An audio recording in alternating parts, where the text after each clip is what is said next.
Hello, everybody. Welcome to yet another exciting episode of Those Natural Ones. Sorry, my brain just completely stopped working as soon as we went live.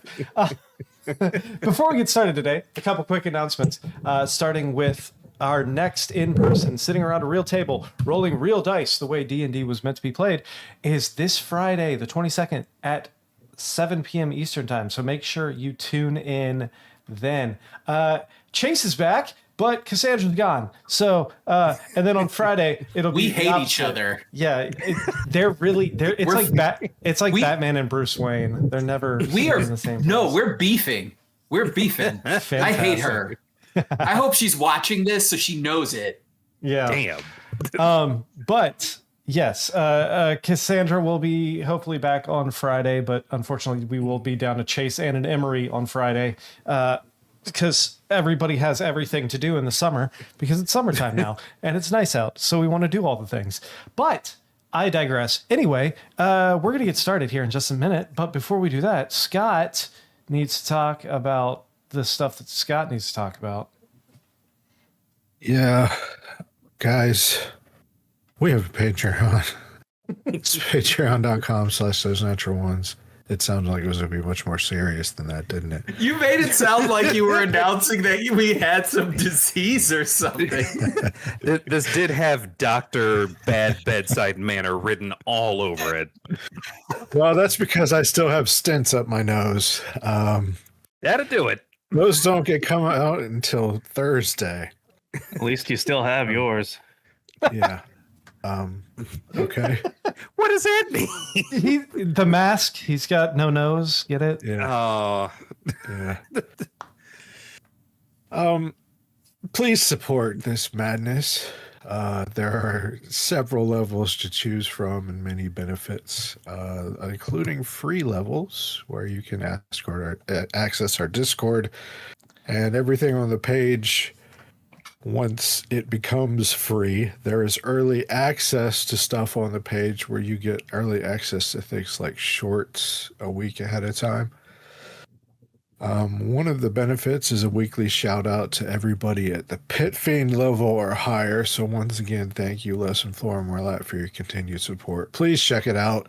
One of the things is weekly character sheets, which it says weekly, but I don't usually send out new ones unless we've leveled or there's been a major change. So if you're looking for your weekly sheets, go back to the last post and it's the same ones that we're playing there. I make sure to send it out every time that we level so you have the most up-to-date ones, or if somebody does a major change to their spells or something like that. But check it out, patreon.com/those natural ones. Check the tickers for a full list of our patrons, which, by the way, you do not have to be on if you choose not to. We do have patrons that would rather not have their name on that, and that is fine as well. Indeed, it is 100% up to you. If you don't want to be doxxed on the internet, just let us know. And we won't. You could use your handle, like if you were perhaps going by the email ludeemery69@gmail.com, we could put that on there. Why is that the Rome that all roads lead to? I have no idea. It just popped into my head. It just popped into my head. It was just there. Don't read anything into that. Oh. Can I do this at all? Does this work? Oh, jeez. Is that? Oh, yeah.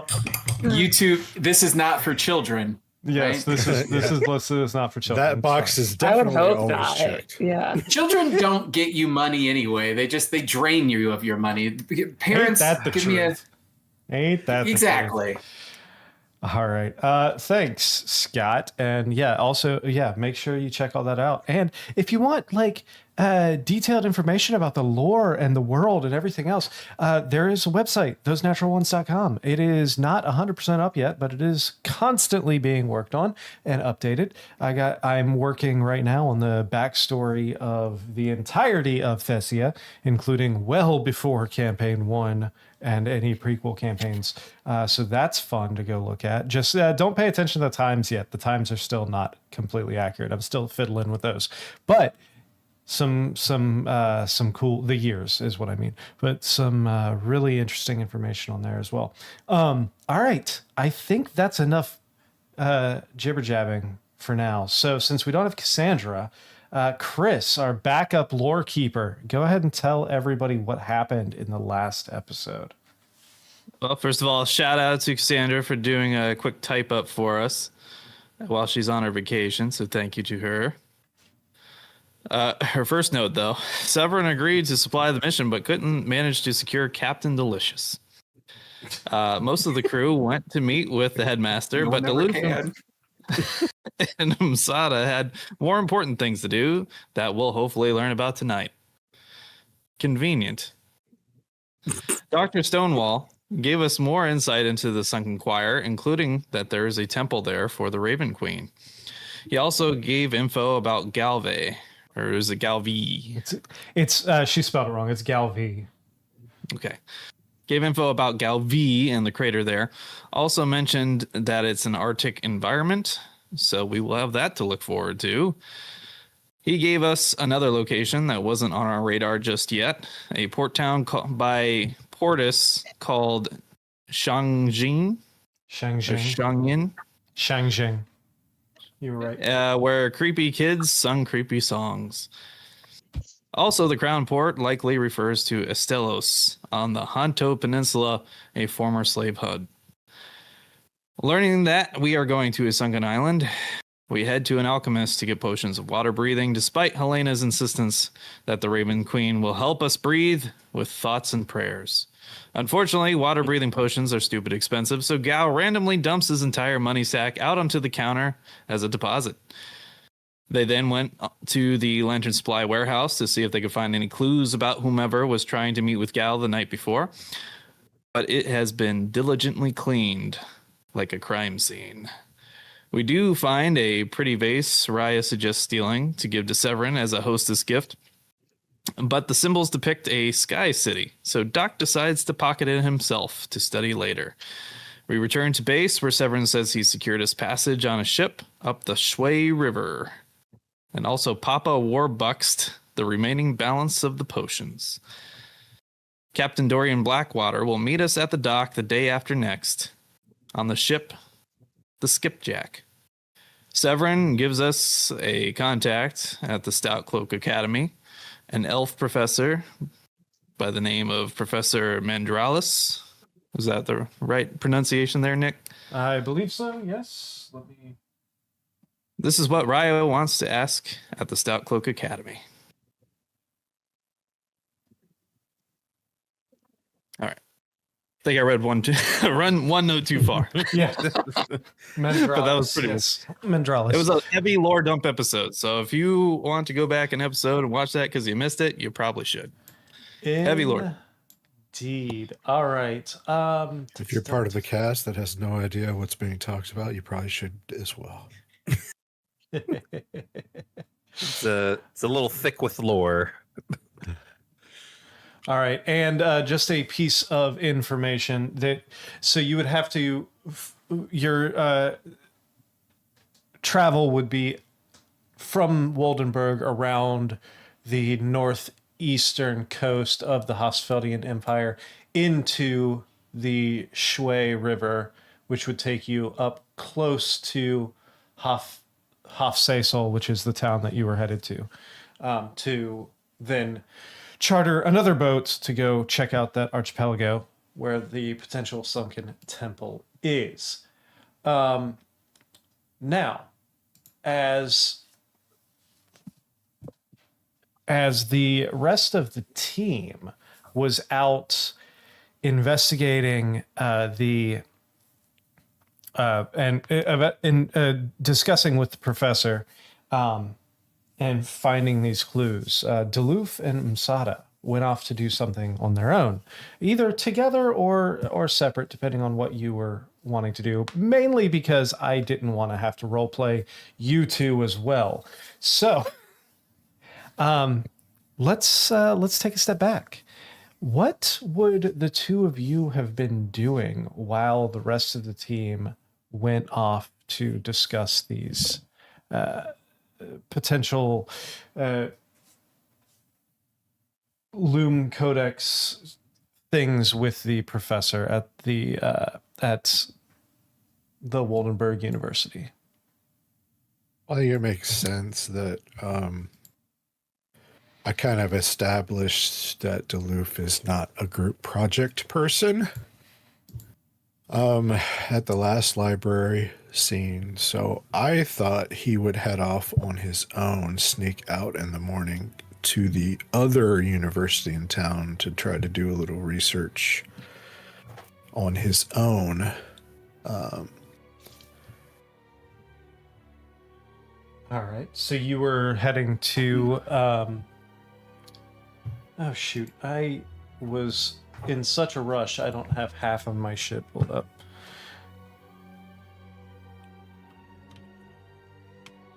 All right. And Msada, would you have gone with him, or would you have gone to do something on your own? That would be very odd for Msada, given that she and Duluth are rarely alone together. So no, she did not.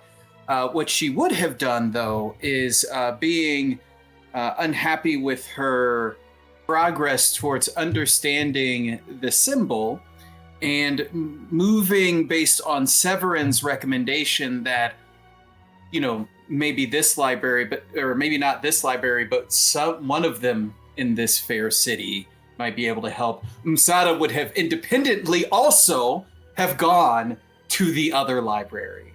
All right, so the two of you ended up in the same area. I just want to say. You did not travel together, however, you both ended up in the same area. You find your way to the Stout Cloak Academy, which is in the southern regions of the southeastern section of Waldenberg. You find yourself in this old stone buildings. There's one central tower that seems to rise up probably between 10 to 15 stories. Very arcane looking. There's different colored arcane lights coming from different windows throughout, mostly blues and purples, a few little more warmer colors, oranges, reds. The further up you go, this tower kind of steps smaller and smaller as it goes up, and at the very top you see these almost two spires coming off either side. And in the center between the two, almost like the Eye of Sauron, except for instead of a giant glowing orange eye, you just see this large blue arcane orb kind of glowing over the city and casting this whole area in a very dim blue light. There are a few other buildings that surround this central tower, smaller, independent, what could be arcane workshops and laboratories, as well as you do find a library that is past this large tower.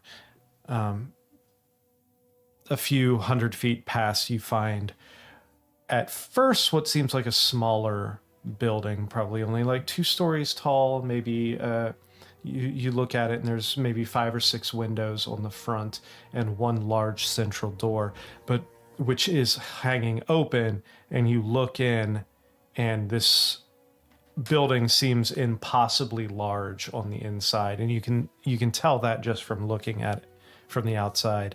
And as you walk closer, you notice that this whatever magic is keeping this building larger on the inside than the outside, you're stepping in on the top floor, and there's actually a large staircase that goes down probably 6 flights into this building, but what would be the bare earth of what's around you. Yet even going down that far, there's still windows and sunlight coming through from every side. And you see just level upon level upon level of just bookshelves everywhere. You see chandeliers with magic lantern lights hanging from the ceiling and illuminating every corner of this room. There's these little clockwork, almost like, for lack of a better term, almost like carrier pigeons, carrying these large tomes from one side of the building to another and putting them back in the shelves, and swooping down to a stack of what you can assume were like returned books, and these little mechanical birds are flying them back and restocking them on the shelves. Wizards is so dramatic. And as Msada, as you walk in, what you see is already halfway down the stairs is Duluth, as he's already entering this library. Shaking my damn head. They say bards She are says, dramatic. What are you doing here? Oh Lord. Hi. Hi. Are you following me? No, I'm not following you. You know I am here. Why are you here? Because I'm following you from in front. Please explain how that makes sense. I'm in your mind. I'm predicting you before you even know which way you're turning. I'm there. Oh, okay. What am I thinking right now? It's not very nice, I can tell you that. Well, maybe you can read minds. All right, keep your secrets. But if you are going to keep said secrets, then you can at least help me with mine. You already know I'm looking for this symbol. Yeah. So is what you have in mind, other than reading my mind, more important than that? Or can you help? It's along the same lines. I was looking for, more stuff in the book. More Great. stuff about the symbol. Wonderful. Just, I'm not a fan of group projects. Me either. But Cool. this would be a good group. It's not really a group. It's really just a duo. Is that square with you? Sure. Let's go. Let's find ourselves a librarian. All right. You make your way down the steps to this central area of the library. This large, probably like I said, it's unrealistically large inside this building, especially for being what from the outside would be the small basement of like a maybe 500 square foot building. Yet in here, you are standing in this grand library that's probably, close to 100 yards squared of area on the bottom. And as you walk down and these marble stairs towards this almost immaculate white marble floor with this black and gray veining, to where it's almost impossible to see any seams in the tile itself. It just almost looks like one massive sheet of marble. You walk up towards the center, and there is a kind of circular, almost desk area, with about 4 or 5. There's 5 like elven figures in the middle, all in this kind of like light blue robes. Their hoods down. There's one in front of you that is a female, probably. Hold on one second here.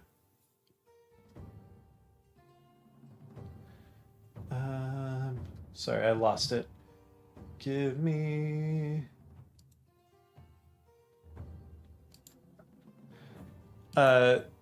This short, wiry, dark, like reddish hair, hazel eyes and very light, almost pink skin with these kind of long tipped ears, who she sees you walking close and is like, "Oh, hello. What is there something I can help you with?" Are you a librarian here? I am. My name is Odisse. How can I help you? Odisse, I was hoping that you could help a old woman with not so good eyes find any information on this symbol. She looks at it, and go ahead and make me a. I'm gonna say go ahead and make me a history check real quick. History.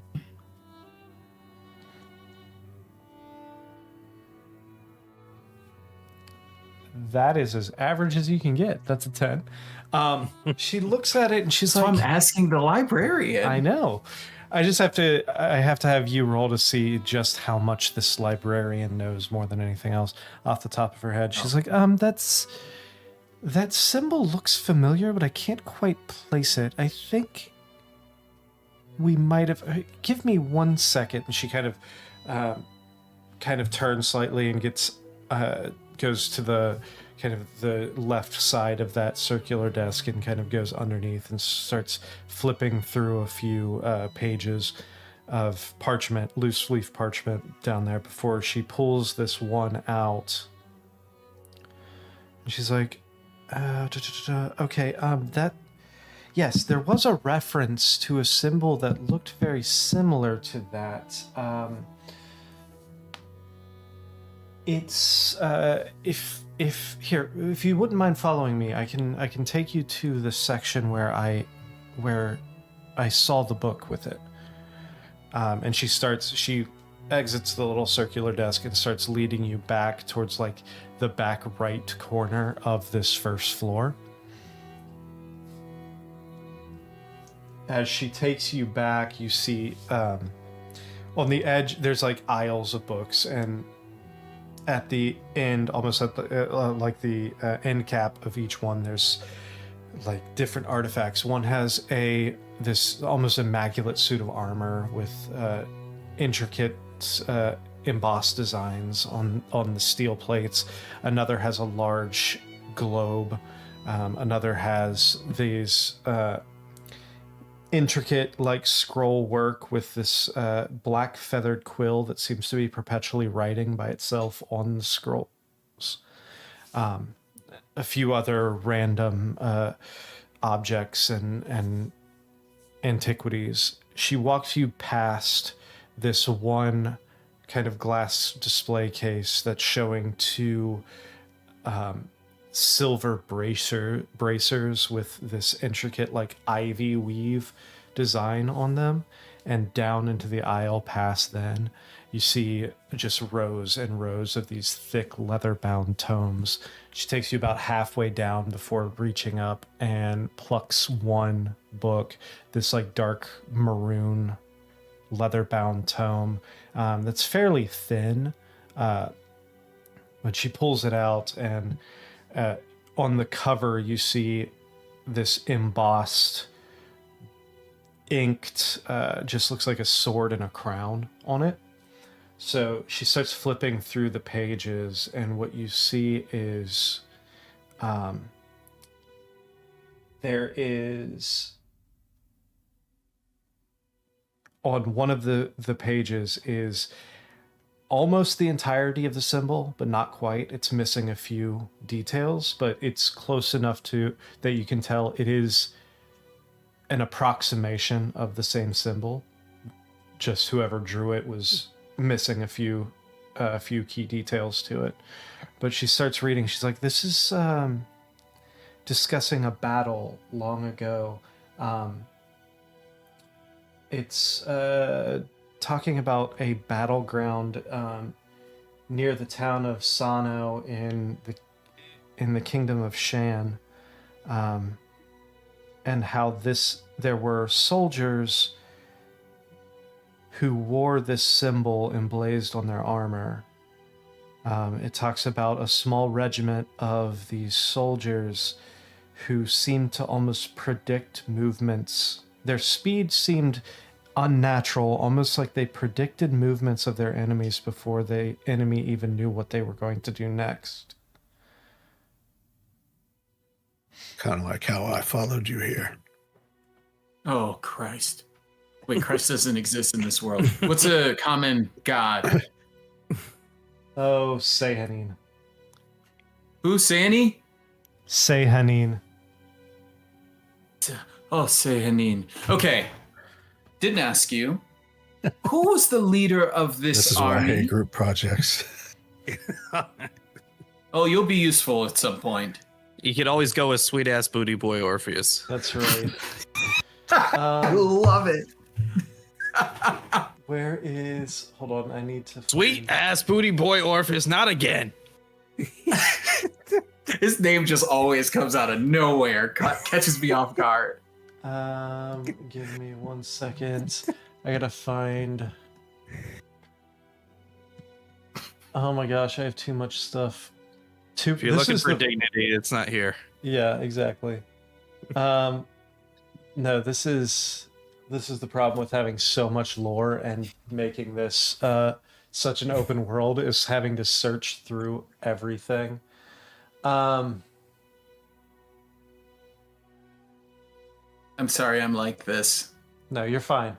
I should have expected. His name was Cale Draven. He was known as the King Without a Throne. He was usurped ruler who became a legendary mercenary, and then he was known for overthrowing tyrants, but unfortunately never ruled again afterwards. I believe his army was mostly defeated during this battle. However, it was only because of sheer numbers. Their skills were unmatched. They just happened to be going against the far superior numbers of the armies of Shan at the time. Is there any information about any religious order, any worship, deities? There's no information given here. It does say that he, or at least, if this is correct, it says his heart specifically was buried on the battlefield under what has become a iron orchard almost of broken weaponry and army that stands and nature has reclaimed in the millennia since, or at least the decades since. Centuries, that's the word I was looking for. Centuries since. Ironwood trees have taken roots, and with hearts of weapons and armor and such from the fallen soldiers here. They close to us. Oh no. What section of the library are we in? This section deals mostly with military histories and famous battles, conquests of different nations. Are there any other books on this king? I don't believe we have anything else about him other than this specific tome here. Do you know anyone else that could help me get more information on this symbol? Are there other libraries or universities here or in other cities? There's the Woldenberg University. They might be able to have more information. But there's not a lot of information I've seen about this specific symbol, no. Okay. Thank you for your help. Of course. Definitely not as impressive as this place. Is Duluth, it- anything you need? Absolutely, ma'am. Okay. yes, how can I help? I'm looking. I'm interested in anything that you might have about a former temple to the Raven Queen on Feng Shui Lake. I think we need to start spelling all of this lore stuff just phonetically. Strictly from now on. Fengwajuji. Kajagugu Lake. Fengwaji? Fengwaji? Fengwaji. Yes. Yes, that's it. Hanjagugu. Kajagugu. Excuse me, my throat is dry. Cuckoo. Yeah, any references to She kind of give me one and temple goes. or the surrounding area or history thereof? She goes back. For the sake of brevity for this specific topic, she gives you a little bit of the same information that the other group got. Basically, there was an archipelago. Just, hey, Dark Horse, thanks for the follow. That was me, actually. That was you? Okay. Yeah. Well, still, fuck you. Thanks for the follow. No. That you said the other group. I said that was me that got that information. Is what I meant. Oh, okay. Well, then never mind. I'm just Let's go ahead and roll that one expand back. on the research that I- Thanks, Dark Horse. We appreciate you. You are not Scott. You are not Scott. So, I was wondering because 1975 is not your birth year. All right. Anyway, yeah, we'll say for the sake of this, yes, she gives you the same, not quite as much information, but the same information. A archipelago about what is that? About 200 miles northeast or northwest of the town of Ripbach in the Fengwaje, whatever lake. Kajagugu. Kajagugu. In the negligee lake. No. LudeEmery69 at gmail.com. Okay, I deserve that one. Yeah. All right. But islands, there was some sort of tectonic event. The island sunk under the lake at some point in the last few hundred years. No. There was a temple. Not much is known since. And that's about as much as you get from that.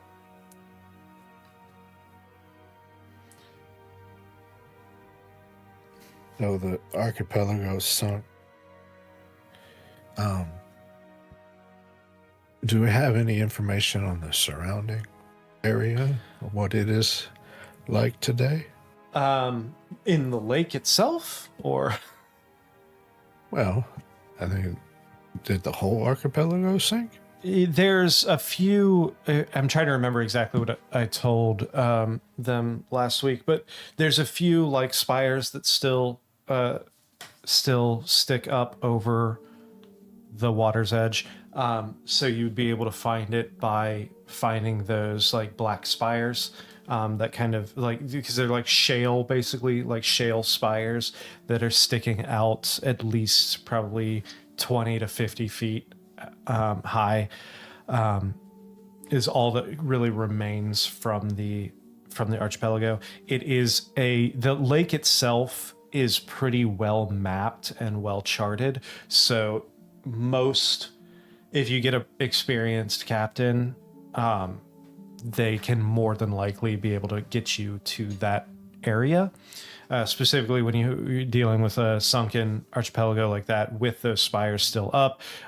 It's kind of a navigation trap, considering nobody knows just how deep everything is underneath it. So most ships, especially heavy trade ships that are, sitting very low in the water, tend to avoid it and go around just to make sure that they don't bottom out on some.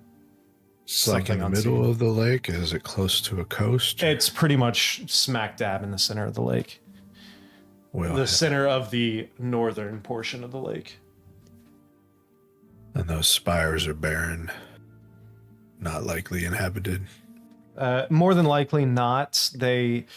There's, from what you see or what she tells you, as well as she does pull out an almanac and is kind of flipping through it with you at this point.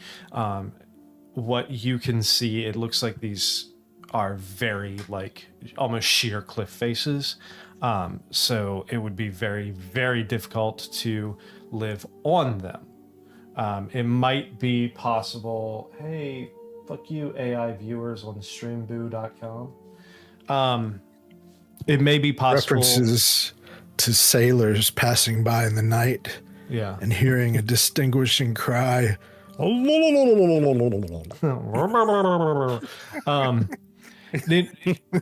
It might be possible. There is a mention of a few like kind of cavernous openings in there.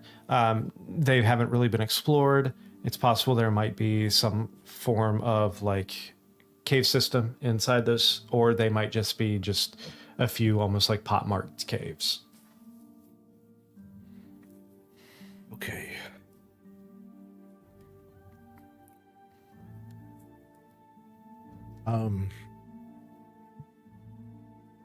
Would you happen to have any information on this? Did she mention the entity that the Raven Queen battled? No, she didn't mention anything about the battle. She just mentioned you asked where about the temple and all that. That's she told you there was a May or temple may there, not that be was it. related. Any religious or historical references to an entity known as the Loom? I don't think I've ever heard of anything called the Loom before, no.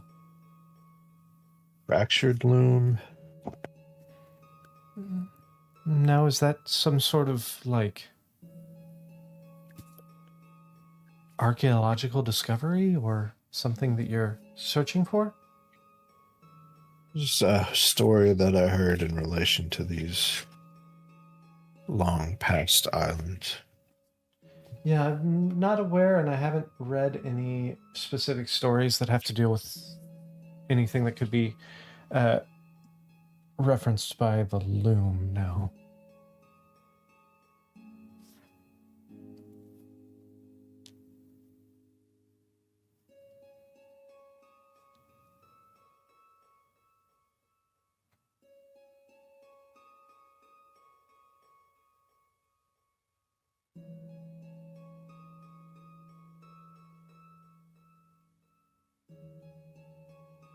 Is there any other information that you were searching for?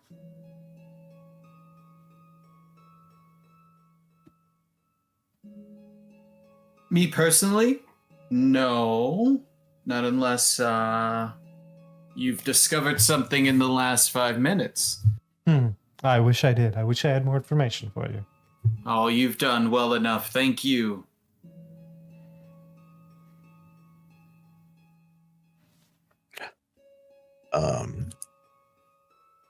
You wouldn't happen to know anything about the goddess Blibdleploop?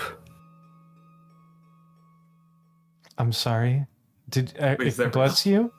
Were you making bubble sounds? Blibdleploop. I don't think that's a thing. Oh, it is most definitely a thing. Hey, Morgana. Duluth is starting to doubt this woman's knowledge. Wait just a fucking minute.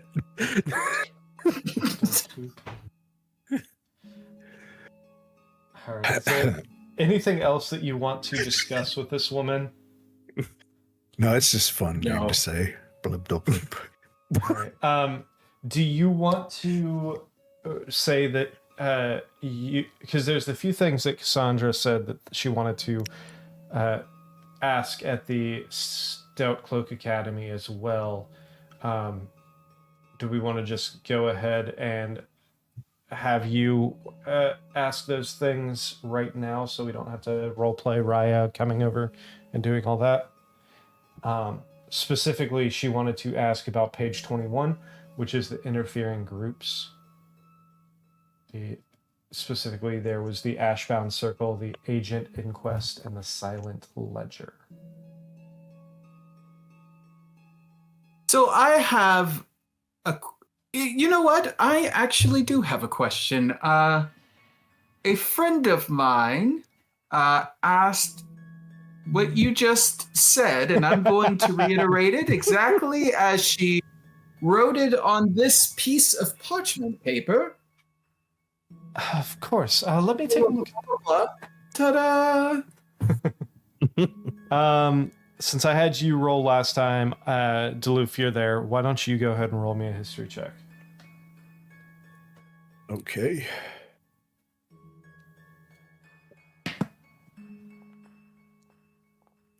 Ooh.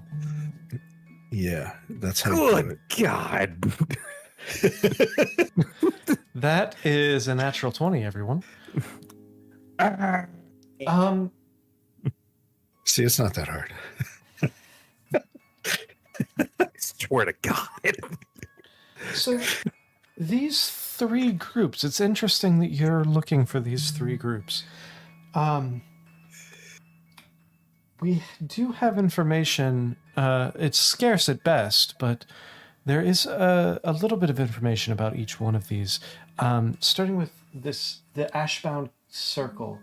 The Ashbound Circle is kind of an infamous group of... It's a druid circle from the... oh, shoot. Where is it? They started in the southwestern section of Mesh, and then kind of abandoned that area and seemed to pop up randomly throughout the globe. They are of some renown due to, unfortunately, their less than orthodox practices. They are known mostly as the Ashbound Circle because their tendency to leave charred remains everywhere they go. They seem to burn their groves, kind of That doesn't seem counter very to druidy. counter to most druidic circles. Some have speculated either the corruption inside of the druid circle themselves, or perhaps they have stumbled upon something much worse. My grandpappy always says that all druids know each other. Is that true? You can't say that. I am so sorry. I am so sorry. Please, I would just like to apologize on behalf of my friend, my friend's grandfather, and his own ignorance. No one thinks that. Oh, I'm so sorry. That's rich coming from Insada. Yeah. Okay, you're not. You're not here. However, no, that isn't accurate. That would be... No? Yeah. I'm not going to touch on that anymore. The last time they were seen was probably... It's all right. If I do anything wrong, she'll get offended for everybody. The last time they were seen was probably roughly about 200 years ago in... Her middle name is Karen. They were... MKN. God damn it. They were last seen about 200 years ago near the town of Sandinili, in the country of Honto. The Ash Druids. Yes, the ash-bound circle.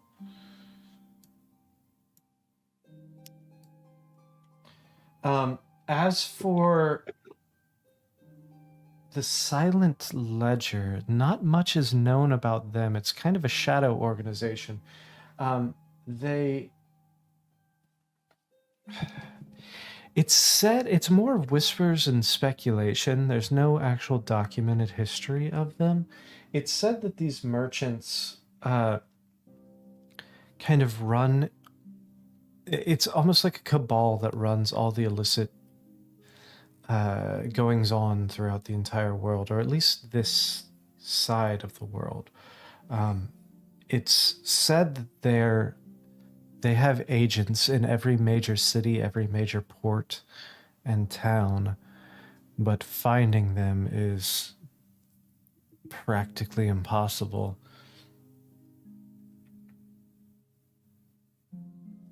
They work closely with a lot of the thieves' guilds and do a lot of the bookkeeping and record keeping for, as well as the fencing for a lot of these thieves' guilds. You could potentially find them through, if you have any connections with any thieves or black market or any kind of shady dealings, you could potentially find a connection to the Silent Ledger in just about any major town.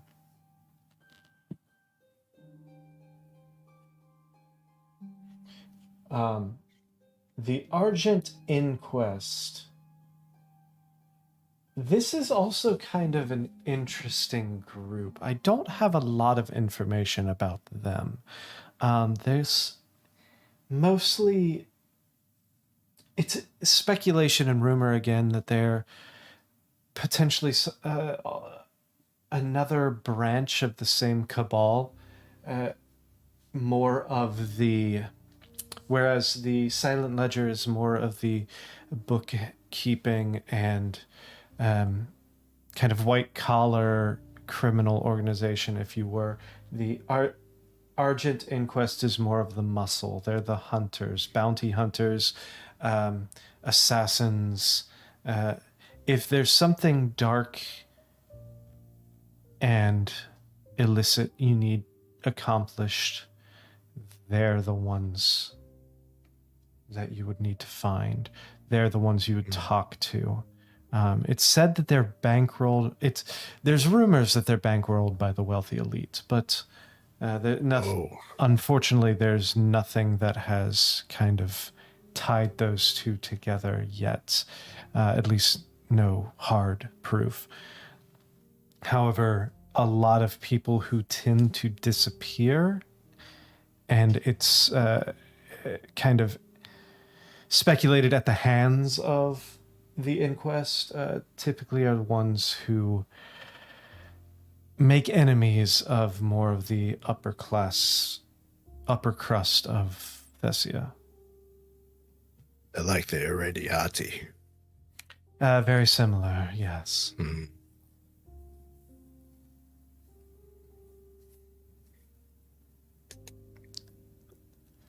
Oh, wow.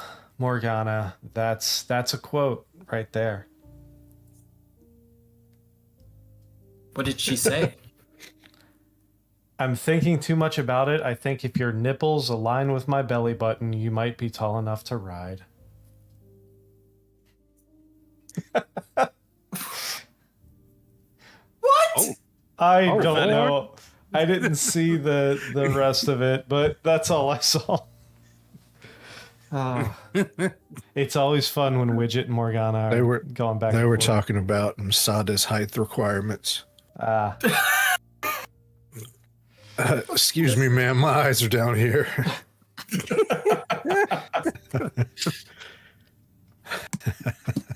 I wish I had more Sweet information for mercy. you. I wish I had more information for you, but unfortunately, that's all that I have.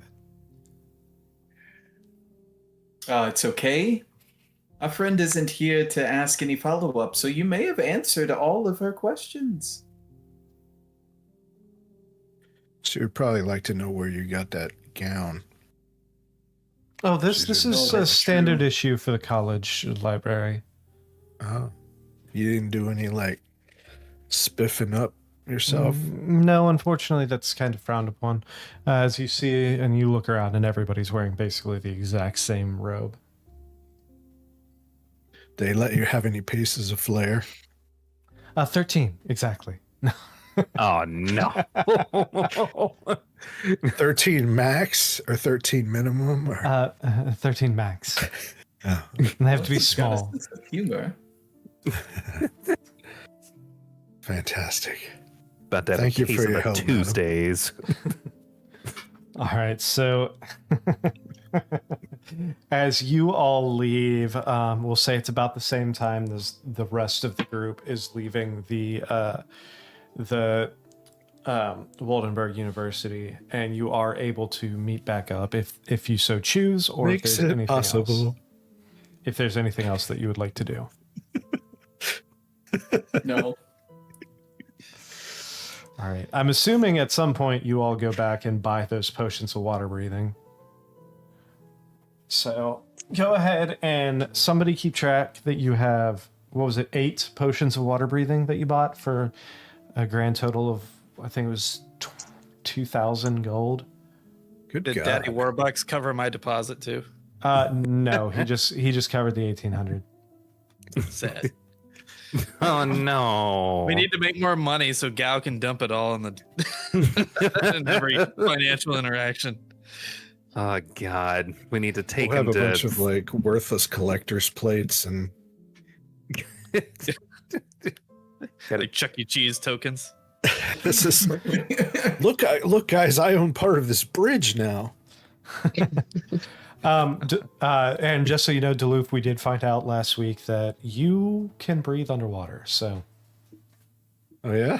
yeah, we How'd looked you guys find that out? because they were discussing how many potions of water breathing you need, and we looked it up and It's like, Let me go, fuckers, it's not funny. oh yeah, we waterboarded you too. It would be pretty funny if Duluth just took some potions anyway and pretended like he needed them. like, wait a minute. He's right. not, I never learned to super swim, up to guys. date on stuff. He still thinks he teleports like the duck. I haven't passed that insight check yet. That is Nah. true. All right. So Got the you know, things to figure out. If you guys want to have fun out there, give yourself random handicaps. It's really awesome. absolutely. So you know that you're supposed to meet up with the Captain Dorian Blackwater in the morning around sunrise at his ship, the Skipjack, which is in the shipyards. Which, if you look at the map right here, we'll say is this little weird cove area right here. So you have one, and at this point, after you guys meet back up, we'll say it's about midday or so,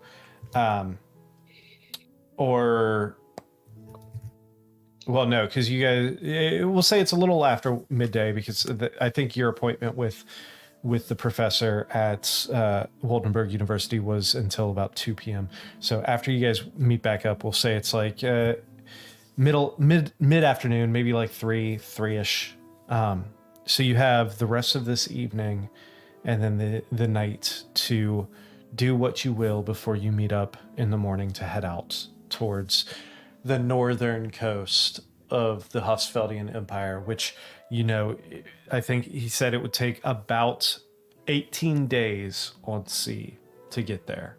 And then you would have about a 4-day walk across to Hofsesel.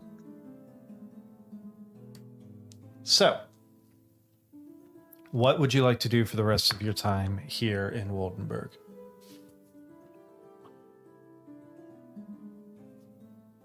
I'm trying not to say strippers and cocaine. I was thinking drugs. I don't need It doesn't have to be that spells, obvious. but I need to look at what's available. new D&D. Is there any culture that this area is particularly known for? Because I would like to partake. Are there any food competitions? There's more to culture than that, but Hofsfeldian Empire, it is mostly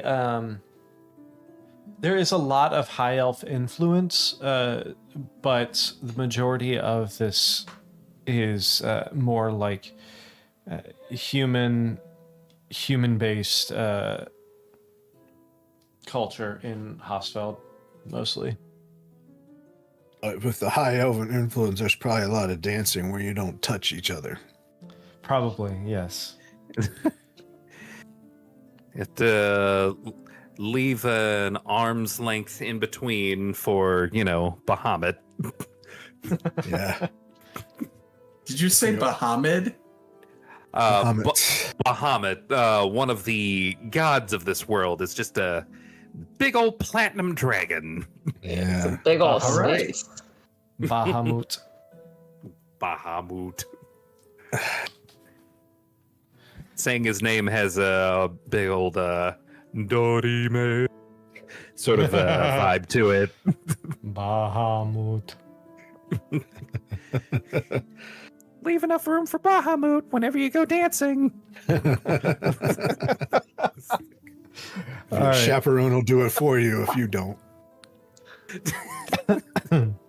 So, A 6-foot buffer.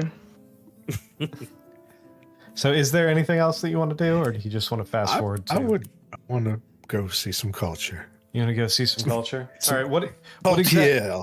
What exactly are you looking for? Are you looking Stiff more dancing like where you don't touch each other. stiff dancing where you don't touch each other? All right. Let's see what we have. I have new outfit, I'm sure, to wear. Is it the assless chaps? Taylor? Not that much room for Bahamut.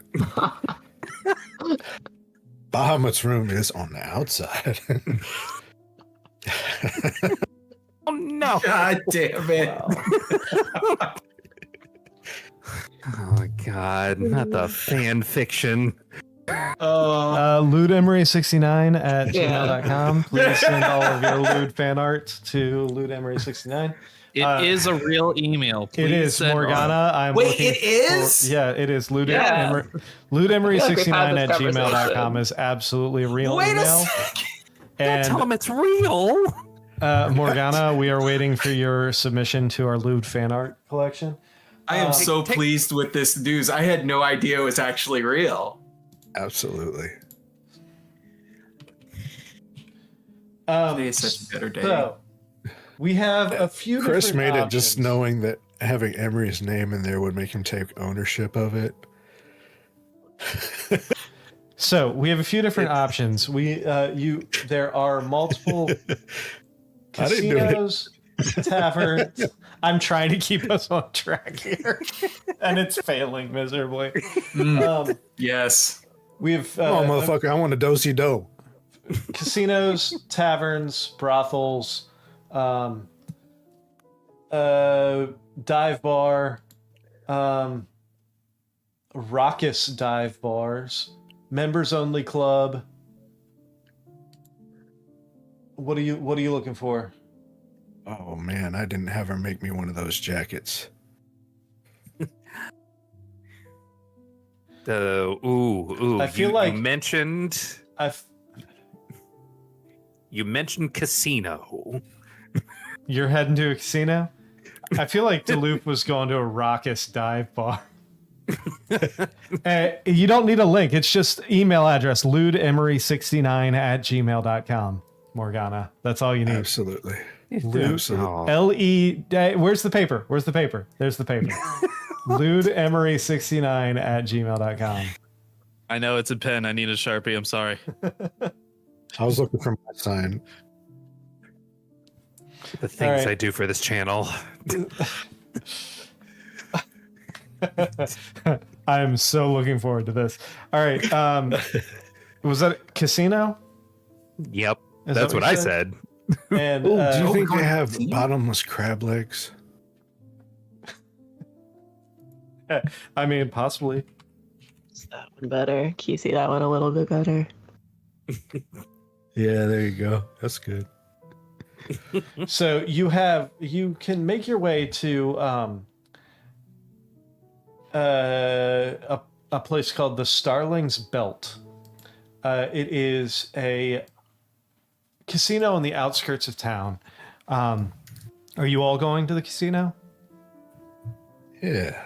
All right. Yeah. They have dance halls there and shit. I'm sure they do. You walk up and you find this place is on the western edge of town, like right before you go into more of the like almost I use the term loosely, but like suburban area where the houses are a little farther apart.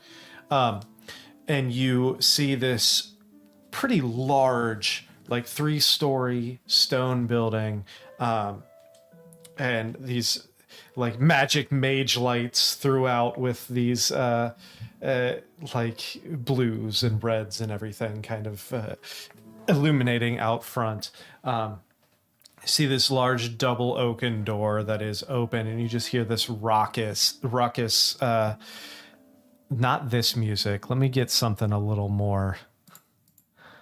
A little bit more happening. Let's is this good? Let's try this. Nope, that's not gonna work. Yeah. That's even quieter. All right.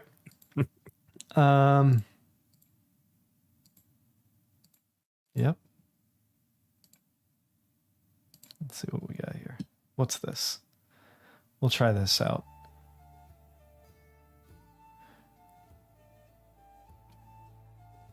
That seems just as... we need to organize these so I have like Yeah. raucous tavern music. Start that playlist. Yeah. Here we go. This might be good. Let's try this. Maybe. No, it's ambient room. I don't want ambient room. No, just give me Rowdy Tavern. Let's go with Rowdy Tavern. Let's see what this sounds like. All right. So you walk in and you see like this like velvet carpet almost on the ground of this like deep burgundy. You see tables set up of different games, like games of chance, card games, everything throughout. You see these like what I can only describe as magical slot machines that are standing in the center, and seem like you pull this handle and these 3 cogs spin and throw up different images. You hear chimes and bells from people winning in the background. To your right, this table where these people seem to be throwing dice suddenly bursts into these loud cheers as the dealer just shovels this pile of silver coins over to this little gnomish fellow who's standing on like this footstool at the end of the table, just like jumping up and down cheering.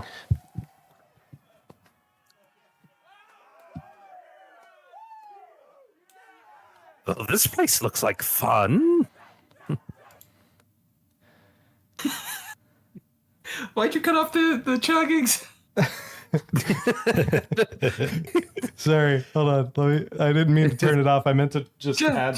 Sorry, I meant to add something else behind it. I didn't mean to add completely shut it off. There we go. Woo! Woo! We got a woo girl. They just go silent when we walk in. That's what happens. Yeah. All right. What are you all doing? Gonna check out these games. Doc, no counting cards. Don't cheat. You know What, that's you frowned my upon. mother? That's frowned upon. Yes. I'm I'm watching you, son. I'll have you know I've never been caught cheating at a game anytime I've played. I doubt that. That's what you think. That sounds fake, honestly. They just threw you out because they don't like your kind, huh? Dragon totally whipped it. That slipped my mind. Now, I can't think of any time Dragonborn have been turned away. We don't have a I reputation could probably for think cheating. of lots of times a Dragonborn has been turned away. Just one singular. And even if Dragonborn did have a reputation, I'm sure that reputation is across the sea. Maybe on another plane entirely. Now I'm curious. Definitely not here. All right. Well, Helena's gonna stand in the corner and just monitor Doc the entire time. Oh, God. All right. And she You does see, the- Doc, you look over and you do see a table where they're playing a game that you know of. It's called Dragon's Bones. And basically, for the sake of this, yeah, giggity. No, Lude Emery 69 at gmail.com. No, Dragon's Bones is for this. If you're a dragon, you Yes. just call it bones. Yeah. It's for the sake of this, we're gonna say it because I'm coming up with this on the spot. This is the equivalent of poker with dice. You have it's kind of like a mix between poker and Yahtzee. Actually, come to think of it, you have you roll Interesting. mechanic wise. You roll 5d6s, and you can bet, or you ante, you roll, you bet. Just like 5-card stud or 5-card draw, you can then have one re-roll of as many dice as you want, and then bet again on top of that. So it's kind of like if you combined Yahtzee with poker. Yeah. What is the buy-in? You look over here, and it looks like currently you walk over and you see this.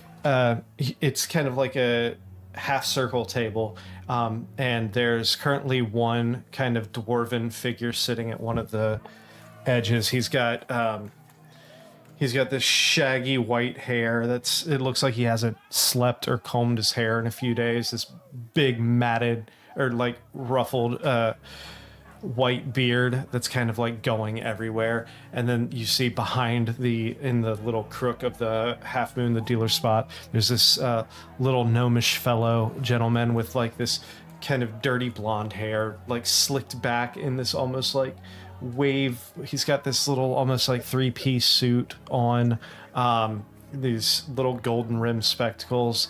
He's like, are you looking to join in? We got one player already. We got spots for as many, at least 5 more if you're looking to join. Deal me in. All right. Hold on one second. Let me grab my dice.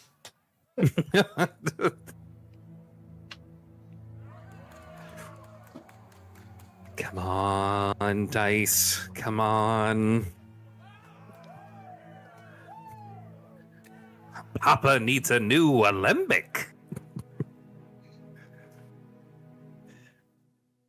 You went to that table because that one guy looks as crazy as you do, huh? Oh, he's in full tilt. He can't tell up from down.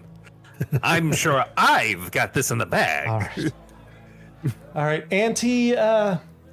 Ante is 5 silver up front for the first hand. I put in 5 silver. You put in 5 silver. The dwarven figure puts in 5 silver. Kind of looks. It's like anyone else. It looks over to the rest of you. Anyone else looking to join? I'm just gonna watch this one. Well, hell, I'll get in there. All right, 5 silver.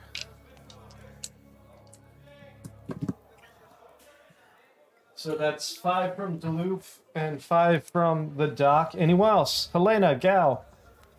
No, I'm watching Doc. I have no money. Oh yeah. You want me to cover your buy-in? You really want him I've to been gamble? known to roll some bones. I cover his buy-in. All right. Doc brings the dragon, Gal brings the bone. He pull the dealer kind of looks across to each one of you, and he takes 3 cups out, and in each cup he puts 5 die, and then he puts kind of moves each cup to. Hold on. He pushes the cups in front of each one of you, and then he hands you a second cup for any die that you wish to save. And I would like both of you, and I'll actually do it on here.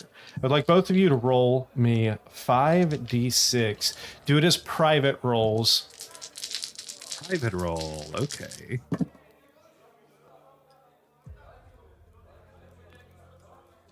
Okay. Yeah, what did you get from your adventuring team? Friendship and a severe gambling addiction. Don't forget drug use. Drug use, right? He said it was Many 5d6. addictions. Yeah, do 5d6. Okay. I gotta figure out how to do a private roll. Oh, Right in below the the box, there's a 5-button thing. yeah, look for the one that looks like a guy in a trench coat. Okay, got it. All right. And then he goes across and he's like, all right, first round, bets. And the dwarf looks over to both of you. All 3 of you, make insight checks, please. Question. Yeah. Are we going for total number or like a straight or Think of it like Yahtzee. You're looking at so highest. It's like I said, Yahtzee versus poker. Highest hand would be 5 of a kind, then 4 of a kind, then a full house, then a straight, 3 of a kind, 2 pair, 1 pair. okay, but it's like one hand. Yes. You're filling up the whole. Okay. Correct. It's one hand. Oh, that's a 2 on your insight check. Fantastic. You don't. I think my insight was still private, so I'll post it in the Discord to prove. Oh, it. It's 25. Nice. Whoo! The problem is I did not listen closely enough to the terms of the game because I thought I was going to be able to play it. That's why I wanted to watch first. Think of it like you're trying to create a poker hand with your dice. It goes from 5. The top hand is 5 of a kind, so like 5 sixes. Then 4 of a kind, then a full house, so 3 of one, 2 of another. Okay, got it. Then a straight, 3 of a kind, 2 pair, 1 pair, high card. Okay, got it. All right. So, Duluth, did you do an insight check? Oh no. Sorry. I thought they asked a question.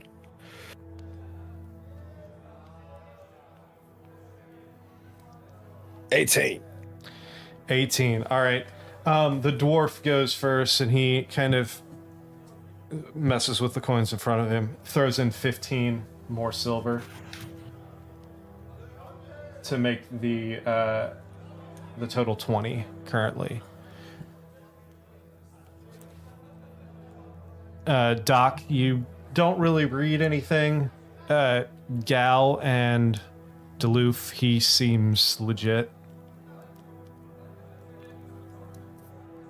I throw in 5 gold. 5 gold. Doc. Well, I did not know Doc would be slinging them nuts around. Oh my god, stop nutting everywhere, Doc. Oh my god. I fold. Not for- Here, take this. Take this 5 silver. You fold? I fold. All right. Gal? I am not slinging nuts with this hand. Gal looks at Doc and goes, Do I call? Would you like to? Yes. I put in more money to bring Gao up to my 5 gold. So I 5 remind our gold. audience, Gal does not have any concept of money. Not even a little bit. All right, he is gonna do an insight check.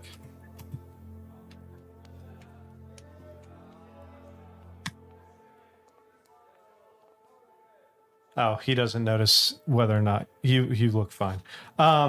He's gonna call. Let it ride. He's gonna call with the 5 gold. He's gonna call. All right, you can keep as many die as you want and re-roll as many as you want. So, I'm going to re-roll one of the dice. all right.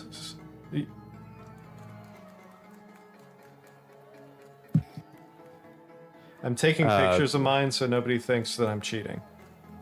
Okay. This is like bingo on the 2nd of the month. Pensioners are throwing them checks in. Oh, whoops. That was public. All right. So was that Game Master. That wasn't mine. That was my insight check. Yeah. All right. Gal's gonna. Are we doing it one at a time or just all together? You can do it if you want, or you can. Yeah, I've already done mine. I think Doc's already done his. I'm keeping Yeah. 2, rolling 3. All right.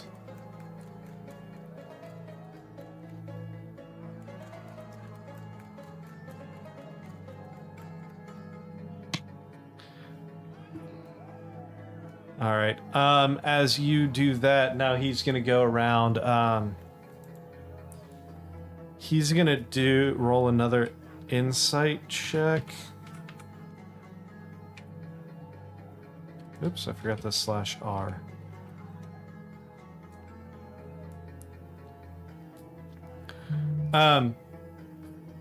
If you would like to roll deception checks to poker face yourself, you can.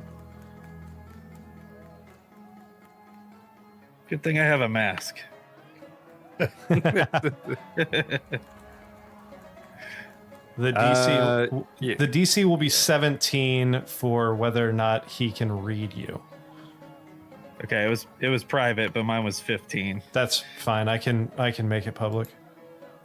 And that's a 1. All right. Jesus, Doc. 1 and a 15. How do I put? Are you? Is there any tell that you're giving off right now?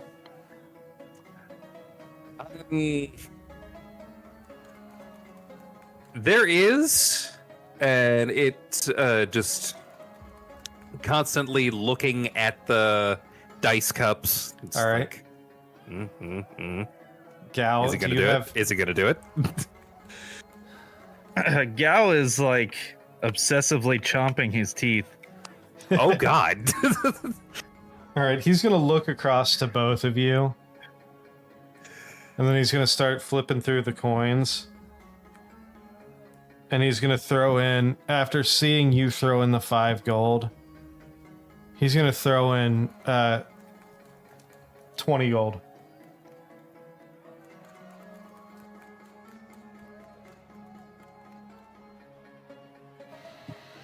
All. Call? Gao's gonna lean over to Doc. Is that a lot? Not necessarily. He starts licking his eyeball. Yeah.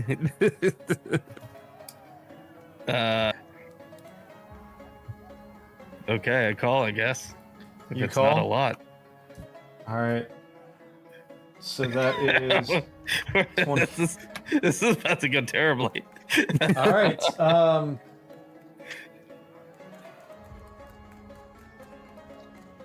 All right. Reveal your hands. Gal's got a pair. Gal's got a pair. I'm gonna see if I can I do this without dropping these?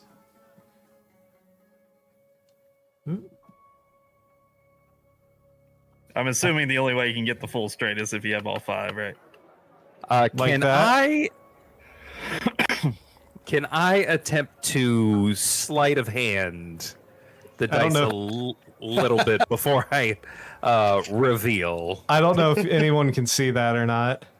Yeah. If it's blurry. 2, 3, 4, 5, 6. All right. You want to try and cheat? Yep. First hand at the gambling establishment. My He's gonna eyes try are and cheat. glued. Immediately. I told you.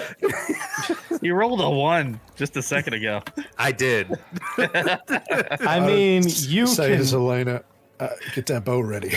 you can certainly try, but you are in a gambling establishment. There's probably people watching you that you don't even see right now. Scrying eyes. They deal with watching you. they deal with cheating on a regular basis. But if you feel froggy, then jump. We're about to get Joe Pesci'd. Yeah, I'm gonna try it. Just let him take him. He might learn something from that beating.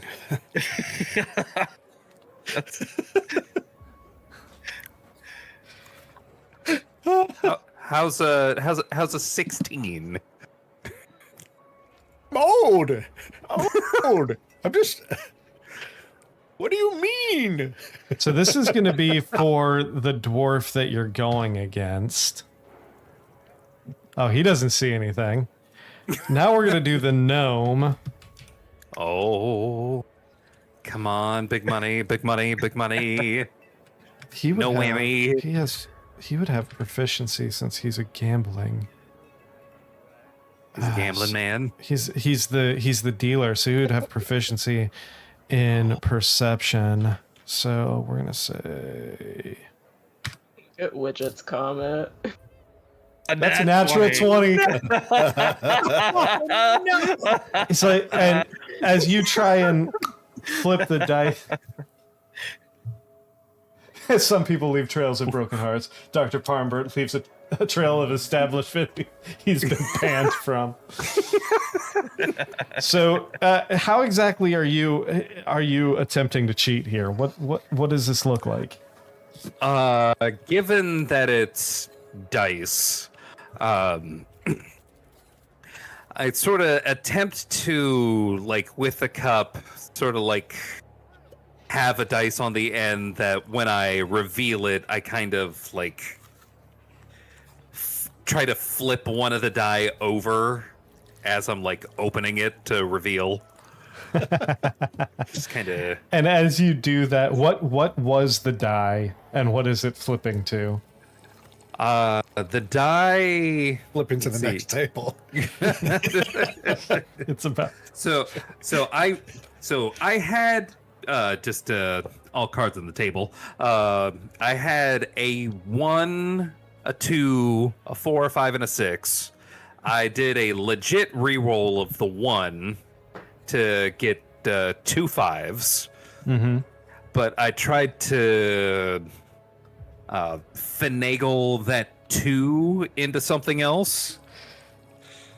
And that 2 is going to very obviously become a 1 that I tried to get rid of.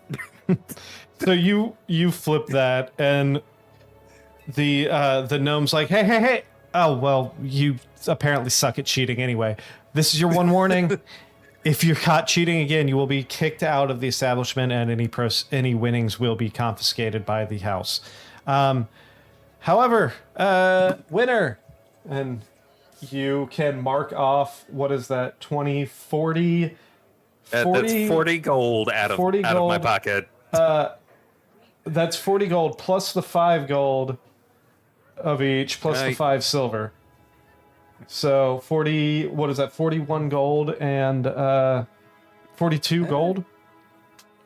Yeah, 42. 42 gold, and then Duluth is down 5 silver. 5 silver.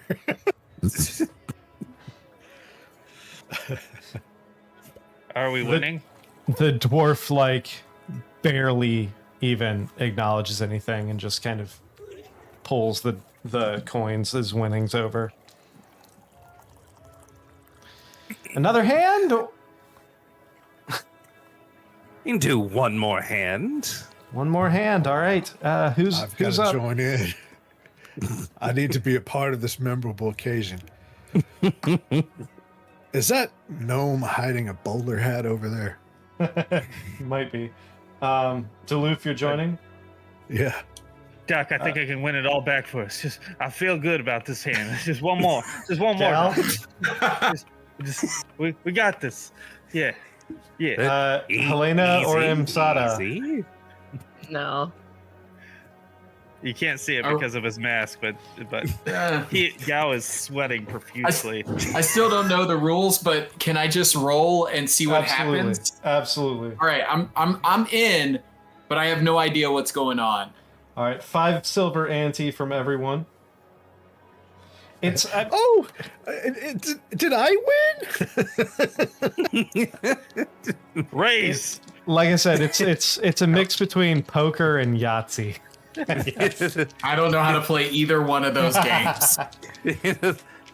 Like, You- go steady. You want steady. as many of one number as you can, or like 2, 3, 4, 5, 6, or like a straight.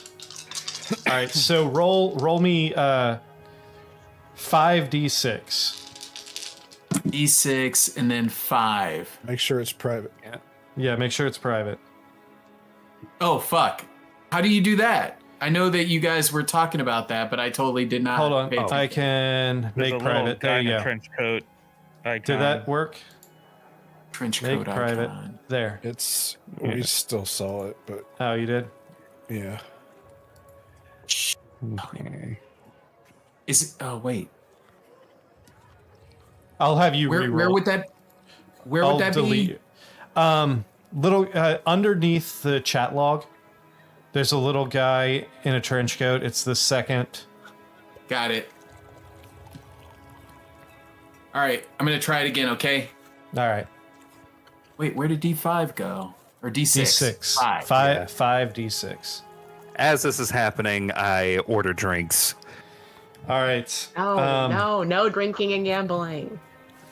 Order Oh, drinks. live a There's- little. No. Live a little. No. There's people walking around with trays of drinks, and you're able to flag one down and order drinks for everybody.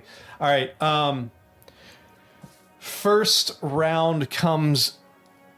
First round goes by now. Everybody has rolled. It's gonna start. Well, the dwarf did last time, so this time Doc's gonna start it up. Doc's the second seat, so I'm going to start low. 2 gold. 2 gold. Fantastic. Duluth. He's playing conservatively. Had to gauge the table first. I'll call that. Duluth calls. Gal. Call. With Doc's money. Insada. Yes, with my money. Are you putting in an extra 2 gold? After seeing Should I? That's up to you. Do you think you rolled a good hand? You said it has to go in order, right? Either in order, like 1, 2, 3, 4, 5, or Uh-huh. 1, 1, 1, 1, 1, or like basically the highest hand you can get is 5 of one number. So like 5 sixes Okay. would be the best hand. Then 4, then a full house, which would be 3 of one number, 2 of another number. Then a straight, which would be 1, 2, 3, 4, 5. Okay. Then and it just kind of 3 of a kind, 2 pair, 1 pair. There's So- a small straight in there, if like Yahtzee. if I don't No, if no I don't small like straight. my hand, I'm not gonna add money to it, right? I'm just trying to outdo everyone else. Yeah, I mean, you can fold if you want to, and that just, you're out of that hand. No, there's always a chance. Then just throw in the 2 gold to call. All right, I'm gonna throw in 2 gold. All right. Also, I'd like a drink as well. Fantastic. Easy enough.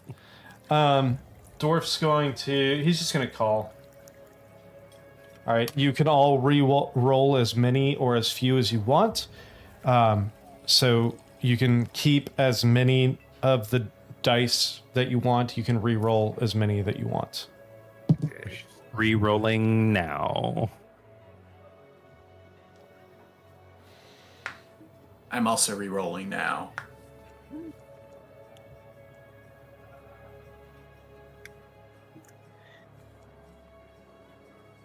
God damn it.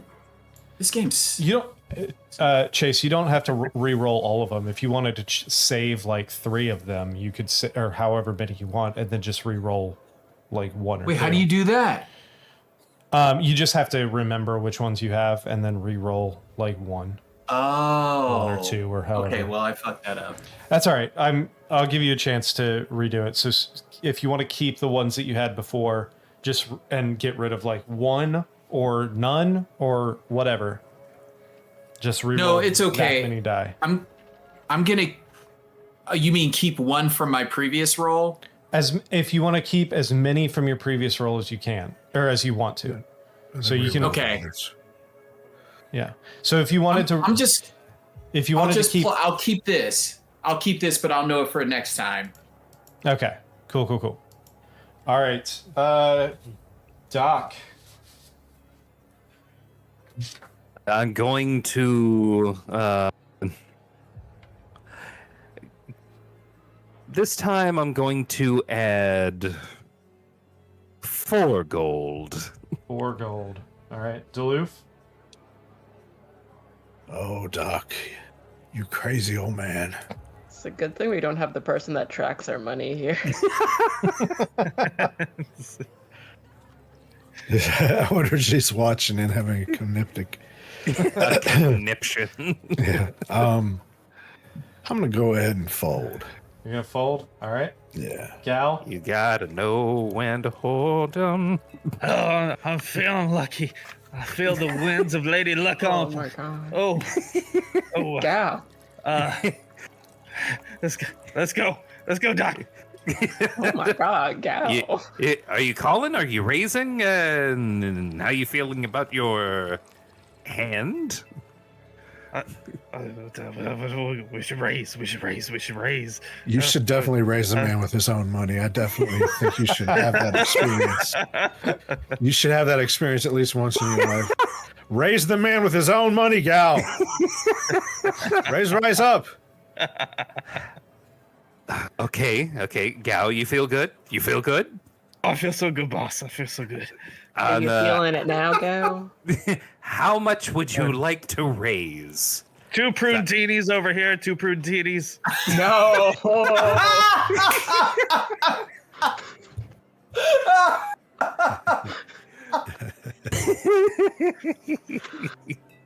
Oh, but I hope it's a real thing. I hope that is a real thing in the world.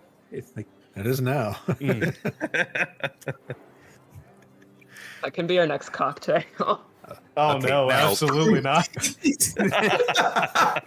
I feel like we have to do it. We have to do it. You know what it's called? It's called the wharf. oh no! Oh, What are you doing, Gal? All right. I added 4 gold. Do you want to go higher than 4? Like how much you want to add? I'm not a numbers guy. You're the numbers guy. I feel it, Doc. I'm going to add 8. 8 on top of the 4 or 8 total? 8 for on him. top of the 4. Oh my god. Oh, 12? He's raising. So Elena Insana, walks that's 12 gold to you. Oh, really? Are you, no, to call. It's do you put in 12 gold to continue playing? I guess. Is this how gambling? I've gambled. I've just not gambled with other people. It's been a slot machine. All right. All right. Sure. Who's Yep. keeping track of this? I am. Peer pressure is the easiest entryway into gambling.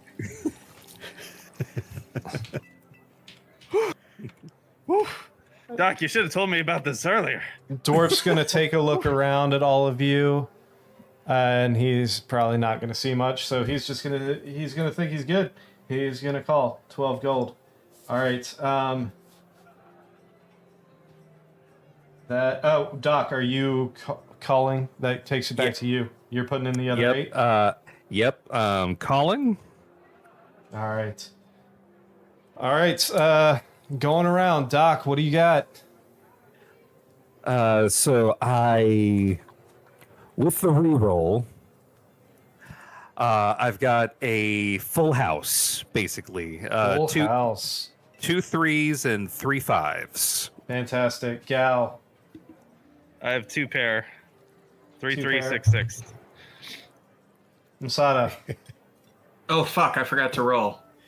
No, you don't roll again. No. Your last hand. God damn it. Okay. Oh, so I just tell you, right? Yeah. It was 5, 2, 3, 3, 1. Oh, Masada. 1 pair of 3s. Yeah, I know. And the dwarf had 2 pairs, 3s and 5s. So, Doc. All the money goes to Doc. So that's, what, 12, 14... 14. We did it. I mean, you did it. We sure 28. did, didn't we, Gow? 42, 50, 56, 57, 58, 58 gold and 5 silver. But that does not count the money that that's including the money you put in. As a group, we have lost way more money than we just gained. Yeah. Isn't that what gambling is all about? Absolutely. And on that note, I didn't realize it's already 10 after 9. So we're going to go ahead and take our break while you all sit here and Doc collects his winnings and you collect your cocktails. We are going to go ahead and take about a 10-minute break. So give us just a little bit of time and we will be right back. Before we go, though, Emery, tell everyone how they may support us. Yes.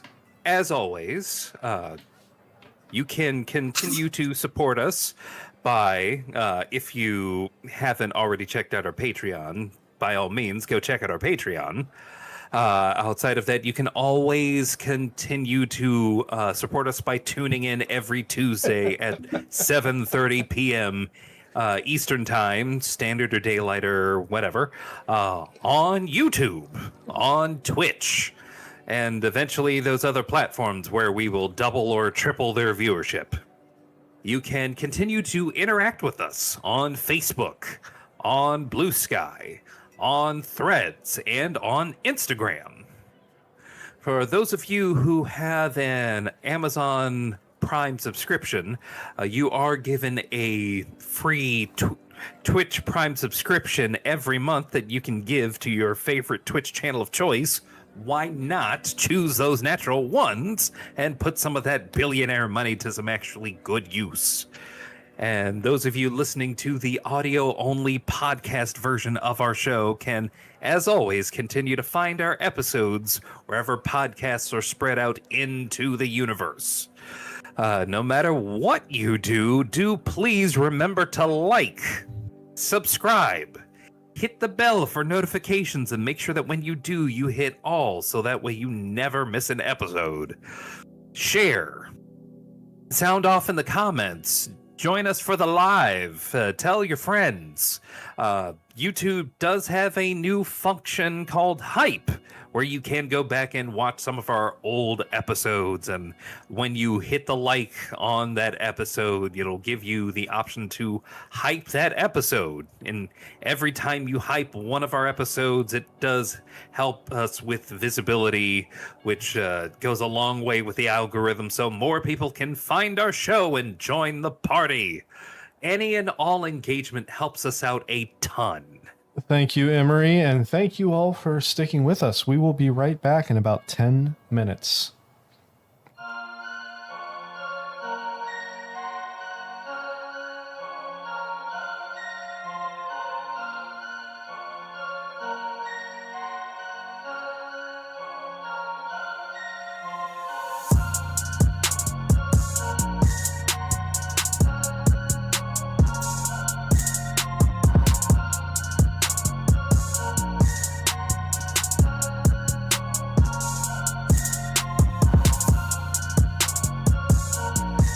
Welcome back, and hello, Mr. Vincent. Yes, you did tune in at just the right time, right as we come back from break.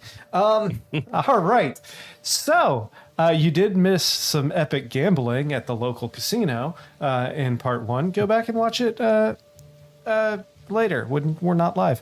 All right. So, we'll say that the rest of the evening commences drinks, gambling, more gambling if you would like. Is there anything specific that you all would like to do this evening before we head towards the ship in the morning?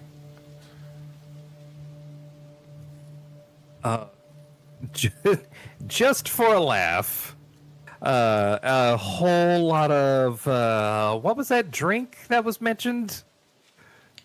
I think Somebody said something about a prune prune-tini. Oh yeah, I prune teeny it up.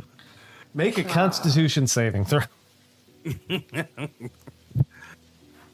Okay. Con save. Oh, I still have it on private, but yeah, that's fine. 12. That's a 12. All right, you're feeling a little bubbly after a couple prune-tinis, but nothing you're not used to. Bubbly. Just a little Don't bubble say that. Oh my Reference to God. a little bubble gut, but nothing Clear too out the bad. casino. This is why you're banned. Not quite, not yet. A couple more, and he might end up being banned. I will, like, at the end of the night, I think I will try to have a conversation with Helena, Sure. the person I've known the longest out of this whole group. Hey there, prune teeny man. Oh, would you like one? I wouldn't, but thank you for offering. You're missing out. I don't drink. No, I'm not going to say that. I was going to say drink one on me, but don't do that. Put it away and let's go. Very well. You know, you could stand to live a little more. I mean, someone's got to keep watch. You know. Someone does have to keep watch, sure, but perhaps someone else could do the watching for you one of these days. I mean, I don't mind. I like making sure everyone's safe. Fun's not really my thing. That is the saddest thing I've ever heard. Well,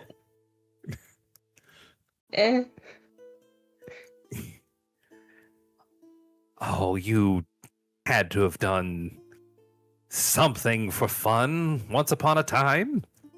I took drugs once. You were there for it. Foster dad. In the background, Gal is just having like the full hangover night in the casino.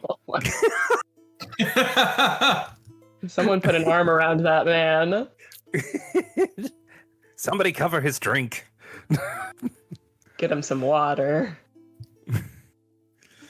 Duluth freezes right next to you. Goes, "Go, quick! Restroom!"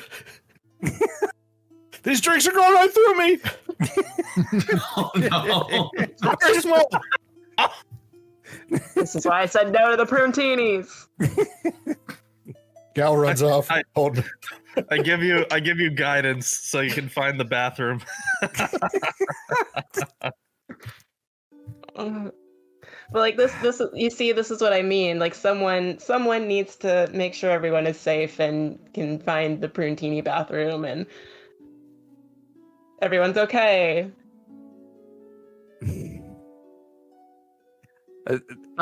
While that is true, I'd say I'm sure you know better than the rest of us the what can come with a bowstring too tightly wound.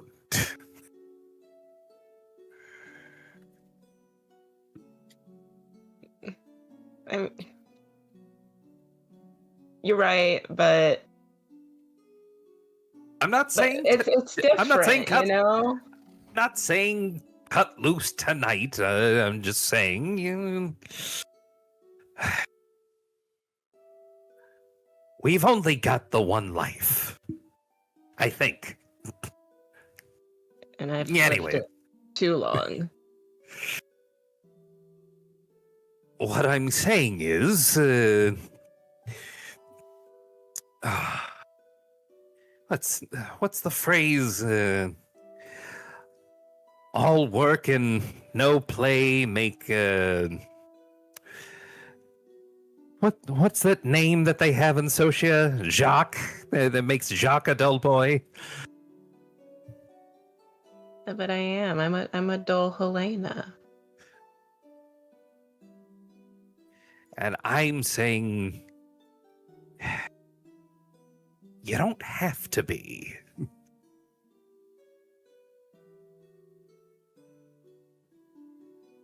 She just kind of stares at him. Well, no, she stares at him and then stares off and just sighs very deeply and just kind of nods.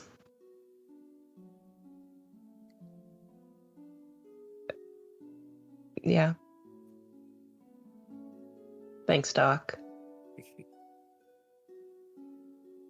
Just remember, bowstrings. Bowstrings.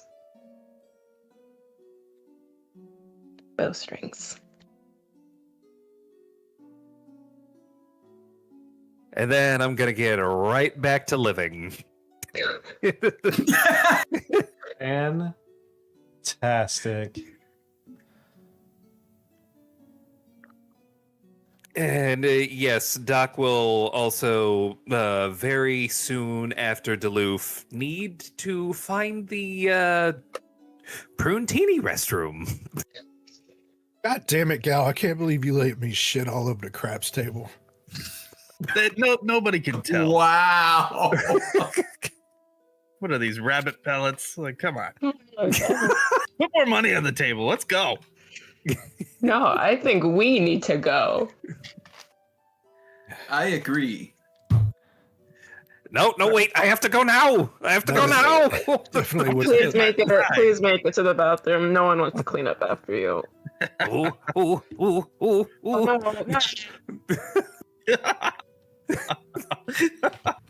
Yeah, my tail is putting in overtime right now. Quivering. I hate this so much.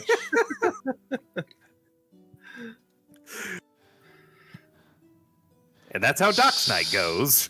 Anything else from anyone before we move the fuck on? Like one of those fan boats.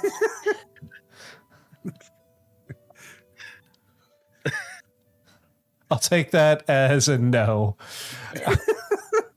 Just like, what are we doing?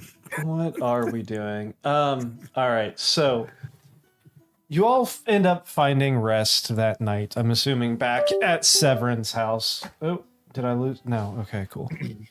I got the like ding ding like USB disconnected in my ear.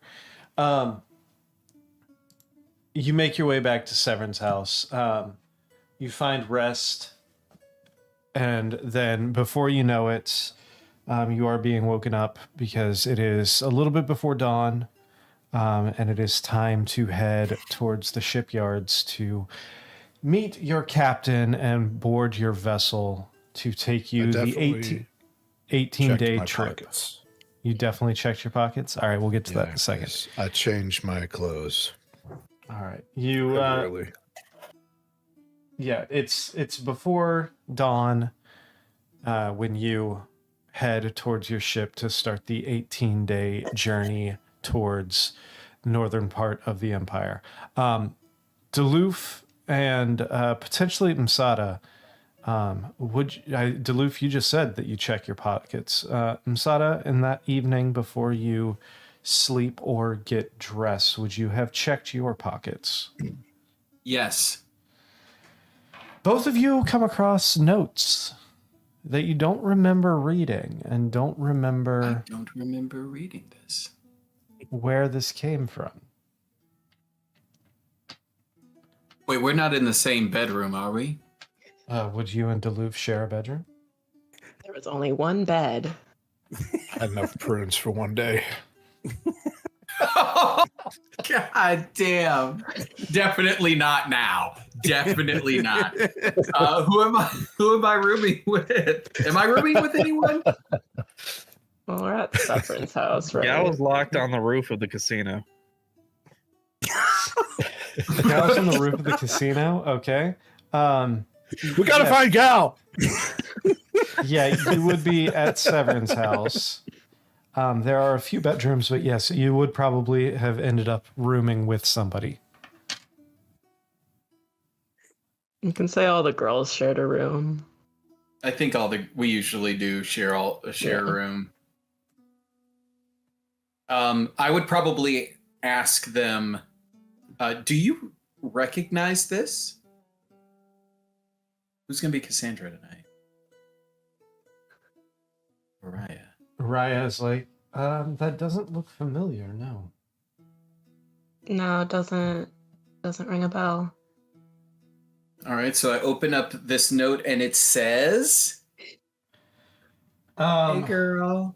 I was looking for the quote. Yeah, I was looking for. How you Did you doing? find? Let me know if you. We got all the character motivations put in there, but Yeah. Wait, the second note. oh, it's on the fan server. That's Yeah. where she put it. Okay. The first note, the one that you have, Masada, says, she carries the queen's capacity to decide when threads should end, and judgment must be sharpened on something real. Because of this, she needs to experience injustice personally, survive betrayal without breaking, and choose vengeance consciously. The rest was orchestrated. The job was done. The sentence and silence was part of the plan.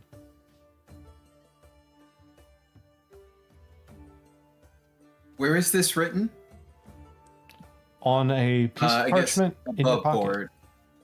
This would be above board. Where can I find this? Oh, it's in the fan server Discord under player stream chat. Which okay. Cassandra put it in 5/7 at 11:28 a.m.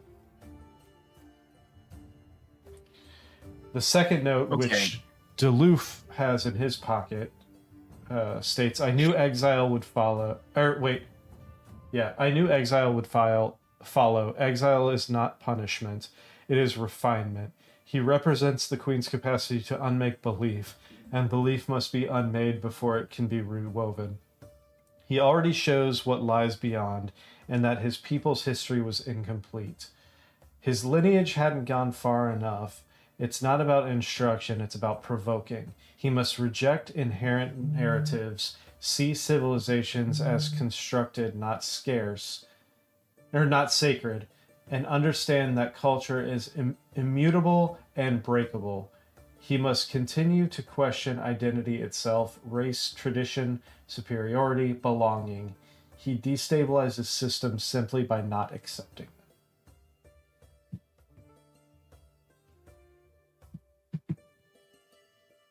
I'm going to share that at this point.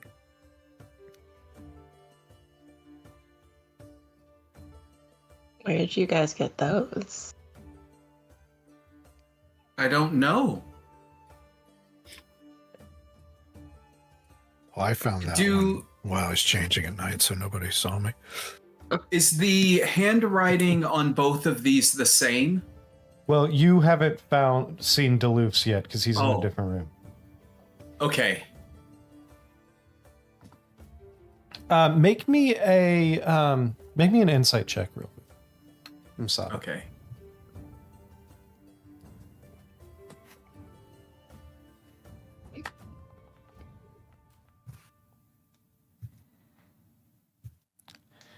The handwriting on this note looks very similar to a handwriting you've seen before, and it takes you a little while to remember where you've seen it before, but then you remember that note that you found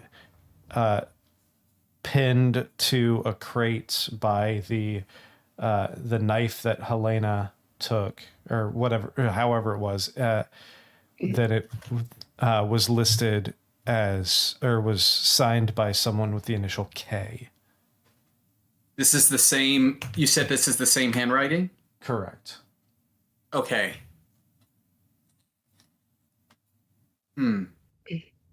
Is there anything else on the note that is outside of the handwriting that's of noteworthiness?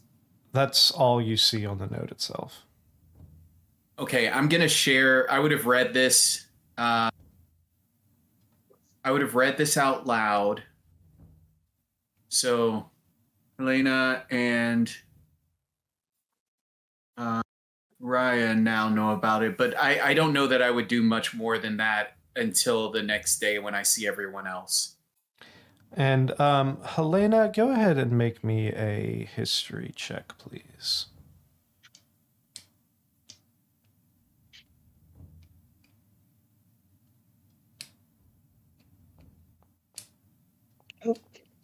Ooh. 23. This sounds very, very familiar to you. Yeah. I don't like that note. I don't like it. We need to figure out this K guy, because I don't like that. Yeah.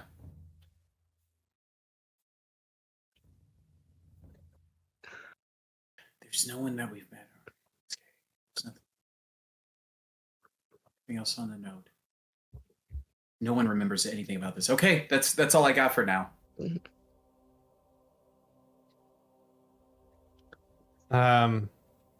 Duluth, do you do Yes. anything with your notes? No. I just tuck it away somewhere in my bag. All right. I have a bad feeling about it because it reminds me a lot of the stuff that I read about myself in there, and I don't know how it got in my pocket. The night comes and goes. You get variable levels of rest depending on your anxieties after your midnight readings. Tolerance of fruit juice. and the prune juice. The morning before dawn comes and you're all awoken because it's time to head and meet your captain and the jackdaw. Sorry, not the jackdaw. That's fucking Assassin's Creed. The skipjack. I'm a fan of Black Flag as much as the next guy. No, edit that out. They don't get a mention unless they're sponsoring us. That's fair. Yeah. You had to meet your captain at the skipjack, who will take you for the next 18 or so days through the sea, around the coast of the Hofsfeldian Empire, and up to the Shui River to get you close to Hofsesel, which is your next port of call, as you've decided. Has anyone seen Gao? Oh, shoot. Where's Gao? No. Wait, I thought he was with you. He wasn't with you? No. Last I saw him, he was like shambling along across the wall trying to go. I'm going to pull out my map that pings where all of you are located in this plane of existence. Let's see. Now, if I'm not mistaken, that one's back at the casino. He's Why is this gambling thing at the again? casino? You created a Did he ever monster. leave? Hopefully you found out where the restrooms were. I'm sure it's perfectly fine. I'm just going to go back and find him wherever he is in that building, and then we'll get on the boat. We're I mean, about seriously, to guys, leave. does guidance work? Helping somebody find something that you don't know where it is? I suppose that depends. Can you guidance yourself, or can you only do it for other people? I don't know. I don't feel like that was very much help, and neither do the people at the craps table. I'm sure it's fine. Anyways, off you go. I'll go get Gao. Don't get sidetracked. I don't know if I think someone might need to go with you because that's. Wait, are you might be going on a distracted. side quest by yourself? That doesn't sound like a good It's idea. not a side quest. I'm just retrieving Gao. I think Retrieving we should Gao all- and we should all go with him. yeah. Because retrieving Gao will turn into like 3 rounds of whatever Actually, dragon bone or whatever. Yeah. no, actually, that's a great idea. We should all go with We it. don't want the 2 addicts loose in the casino. Uh-huh. Absolutely not. I mean, If you're going to We come go. with, let's go. did you see him itching himself? Oh my god. So Oh as my you god. all, as the 5 of you approach the casino, where do they find Gal? Gao is locked on the roof with no way to get back in unless somebody opens the door from the inside. It says he should be right here. Wait, It's like hold on. we're standing right on He- top of them. He is laying in the midday sun, baking away, hoping that they find him. You're gonna have like the opposite of the tanning booth burn. You're just gonna have big red fucking eyes. He's still scratching, but it's the sunburn. Can you teleport to him? Okay, he's not on this floor. We have to go up. I thought you could teleport to the man. It has a range. What's the range? Is he within 30 feet? If you make it up to like the 3rd floor, or second, probably by the 2nd floor, you could. I go to the 2nd floor, put myself underneath the dot that represents him on the map, and then I do my Adventurer's Atlas teleport right to him. Doc, There now you too. need, Gao? you need to open the door from the inside. We can't get off the roof. What do you mean? Oh, No. I lost it all. I lost No, all my money. no. It wasn't even your money. It was my money. Wait, I didn't have any money. I took all of those winnings. Well, in any case, I've been baking in the sun all morning. I'm really dehydrated from all those prune teenies. All right, Can you let's please get. teleport back inside and open the door? I feel like About death. that. Okay. Just give me a moment, and I'm going to teleport back to someone else, like one of the other map holders, and then I'm going to go straight to the door that only opens one way, and then I'm going to hold it open. Come on. Come on. Hey, you think we would play one more round on the way out? No. Everything in moderation. When have you been moderate about anything? I have God been damn. very moderate about moderate amount of things. And Gal will shuffle back into the rest of the group. All right. So after Also, that ga- side quest, It's not even gambling hours. That actually went better than I thought it would. Yeah, fair. You Proud of you, all Doc. Proud of you, Go. You all make it down to the docks. You see there's a few ships anchored or tied up here. But you see there is one ship that seems to be preparing to make way. You see this larger frigate sized ship with sorry, give me a second. What appears to be three masts, one large center mast, a foremast, and then a mizzen mast in the back. You see a few crewmen kind of shuffling up and down the gangplank, loading supplies and everything. You see, and then from this angle, as you walk up, you see this this gentleman standing on the like behind the wheel on the back deck. He's got this long kind of sea green curly hair that comes down just past his shoulders. This kind of gray pirate style shirt that seems to be open like halfway down. Lean but muscular build, black leather pants, and a black kind of seafaring coat behind him. And he's kind of looking down at everybody. He's like, all right, bring that on board. Put that over there. No. Make tie that up. That's going to fall overboard. Bring you. And he reaches, he kind of looks down, and you see this group of like these 7 individuals walking towards like down the dock towards the ship. He's like, yes, okay, yes, bring that stuff on time. You know, down, I showed you yesterday, down in the hold. Yes, you can put your stuff down near your cabins. That's fine. And you see walking up, there's this group of 7 individuals.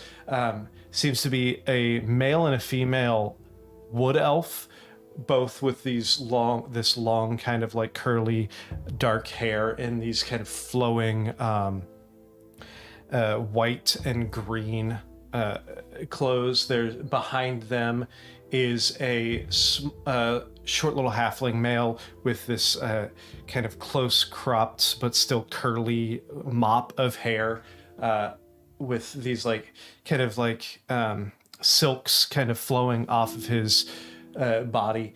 There is a what appears to be a drow female with long white kind of what the hell was that? Sorry about that. This drow female with the dark kind of purple skin, white hair. Nick Sickmore, thanks for the sub. Then you see this the dark elf, very fair, kind of beautiful face, wearing these like dark purple dress. You see this dwarven male behind her with this thick like brownish red beard with these 2 braids in the side, and his hair pulled back into one long braid behind. Following him is this Air Genasi woman with the light gray skin, this flowing like white and blue hair, in these similar color white and blue dress. And then behind him, or behind her, is this large, like hulking half-orc man that's like as broad as a doorway. These massive, like rippling muscles, in this like leather vest with nothing on underneath, and just these brown leather pants and big boots. Each one seems to be carrying like a trunk of different sizes, and then there's a small pile of like luggage and boxes and crates behind that they seem to be pulling stuff on and going up the gangplank and down into the hold with.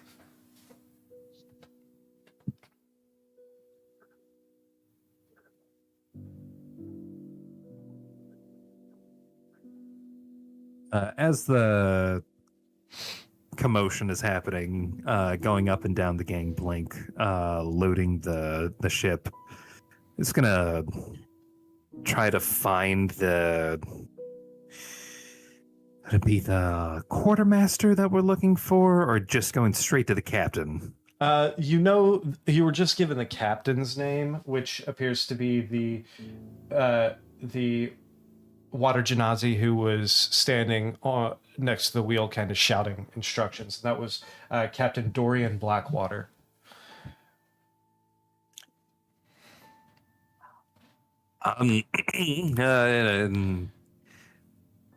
Yes, just bring those three first, and then go to the other one and bring that one up. Yes, you, Doc,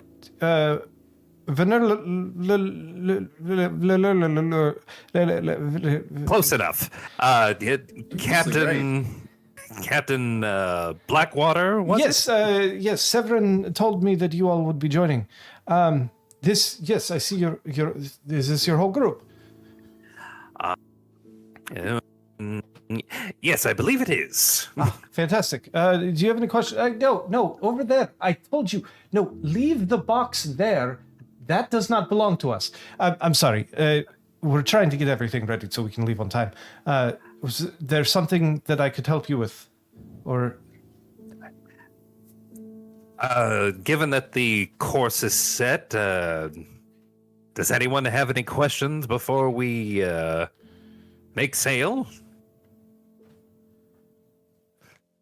Nope.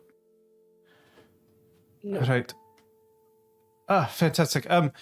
We're taking on a few extra passengers this trip, so it might be a little bit of a tight squeeze, but we should still have plenty of room. Unfortunately, we can't operate. No, Drogon, put that down. Get the other crate over there and bring that up first. If you put that one down, it's going to crush the loot.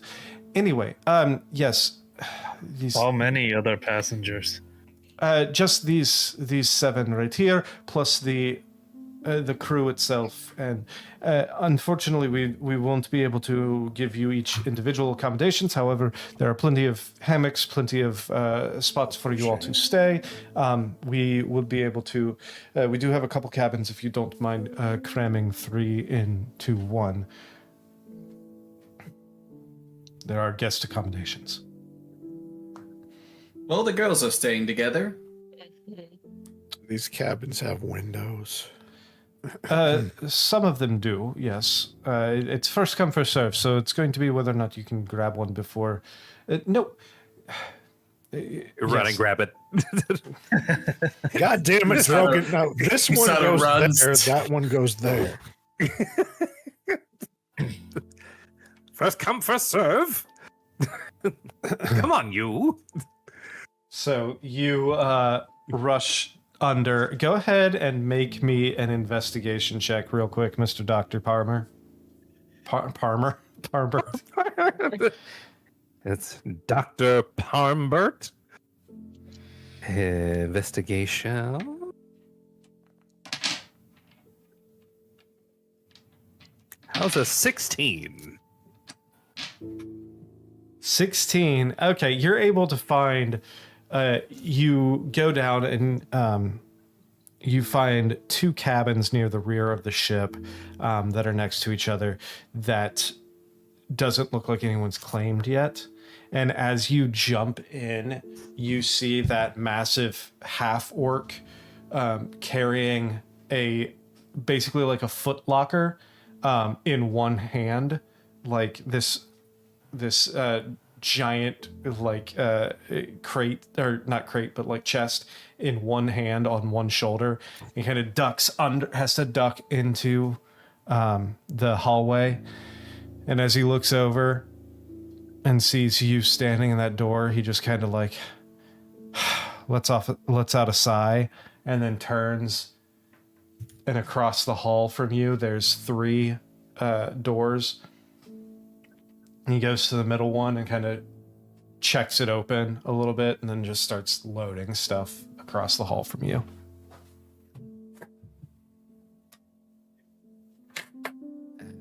Yeah, Doc gets comfortable.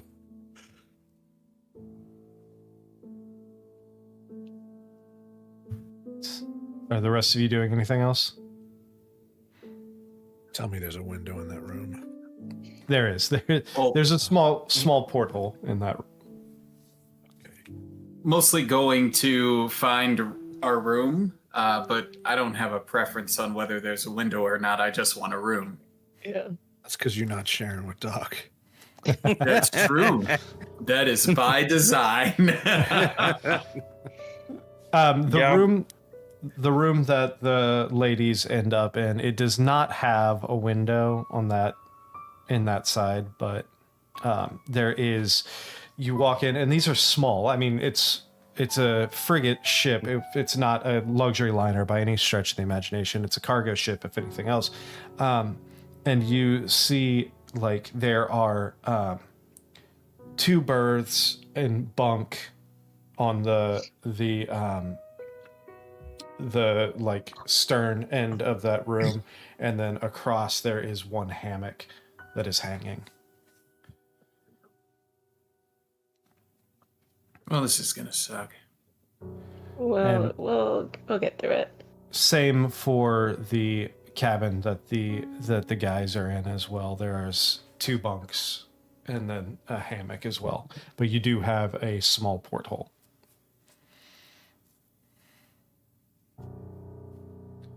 Due to the number of people on this vessel, including crew, Gal's gonna go to the deepest part of the hole to try to find some kind of isolation down there. You make it down you start going down, kind of weaving your way between people who are loading cargo, and you make it past like the cargo deck and everything down towards like, and you actually find a hatch that goes down into like the bilge of the ship, and there is like a little bit of water down there, but not too much, and a lot of ballast. It's currently there was a lot of ballast stones here, and you do see 1 person that's currently removing the ballast stones as they're loading cargo to even out the weight. So you can assume after the cargo is loaded and the ballast stones are removed, you could potentially find a spot down here in the bilge. The ceilings are low, probably only about 4 feet. And there's always almost like a standing 3 or 4 inches of water, but it is in the V of the ship, so it's only the very center. So you could potentially like kind of sit on the side of the curvature of the ship if you needed to. Gal's gonna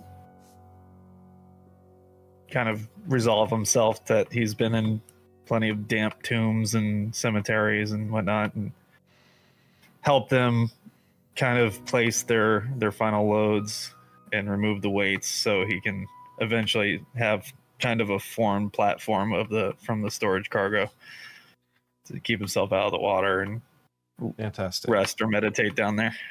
Fantastic. So over the course of the next hour or so, the cargo is loaded and the passengers find their spot. But as you all are the rest of you are settling into your bunks, you hear from across the hall the two wood elven, the male and the female, kind of going back and forth, and you hear, well, they told us that we would have our own individual accommodations, but clearly that is not the case. And you hear the female kind of speak back, well, it's not like we could request a better ship. This is the only one that's going to get us close to the town.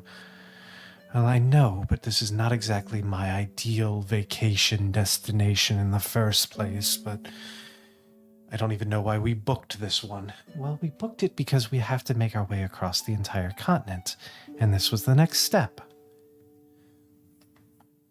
So as this conversation's happening, and the two of them duck into the backmost of the 3 rooms across the hall from you and shut the door behind you, or behind them. You know that you start hearing from Captain Blackwater up top, you start hearing him start shouting commands to, loose the sails, unhook from the dock, raise anchor, all of that to start. You can assume you're about to shove off and make way.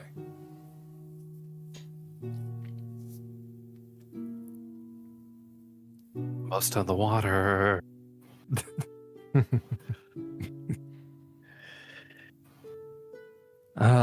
The- yeah, Doc is going to. Is it hammocks? Is the sleeping situation? There's 2 bunks and a hammock in each one of your rooms. Okay. Doc will take the hammock.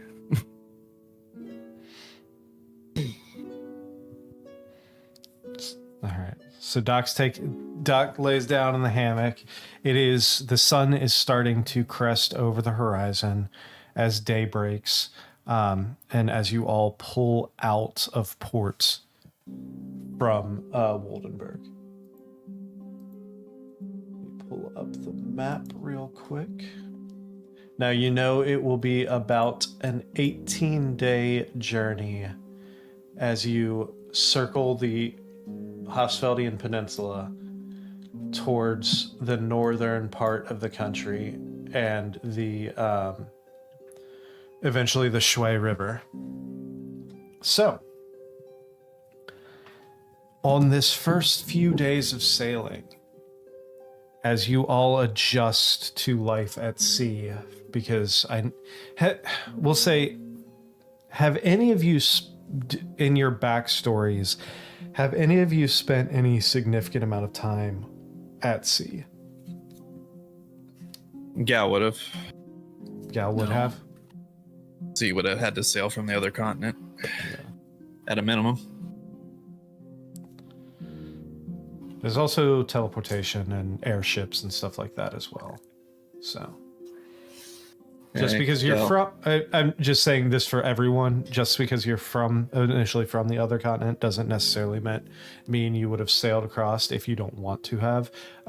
There are other options. Just whatever you believe would be the most prudent for your character and whether or not they would have spent any kind of significant amount of time on the open ocean. Do you mean like as far as work, or like would significant be like sailing from one continent to another? Yeah, like any time you've been on the ocean. Then yes, Msada would have. Okay. Duluth, Helena, Doc? Yeah, probably just traveling. Yeah, I assume traveling as well. Yeah, studying abroad and amongst other things. Air travel, sea travel. Doc has kind of done it all, a portion of which he probably forgot. Sounds about right. All right, we'll say, regardless of how much you sail, it always does take a few days to kind of get your sea legs back and get back in the groove of things.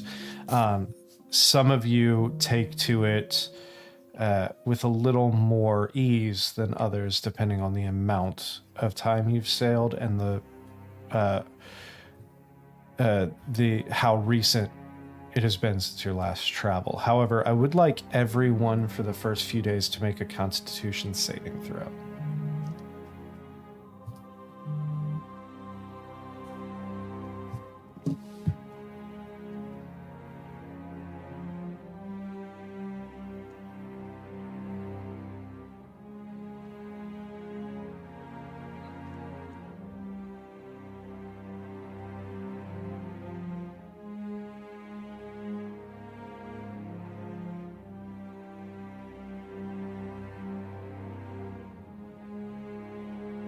All right, so that is a 13 for the Doc, a 7 for Helena, a 19 for Duluth, and a 15 for Msada. Scott and Chase, make sure you go back and change your rolls to the little world thing and from the... Right. Oh, thank you. Not a big deal. I'll reveal these two. No, yours did not pop through. Okay, let me roll it again. Okay.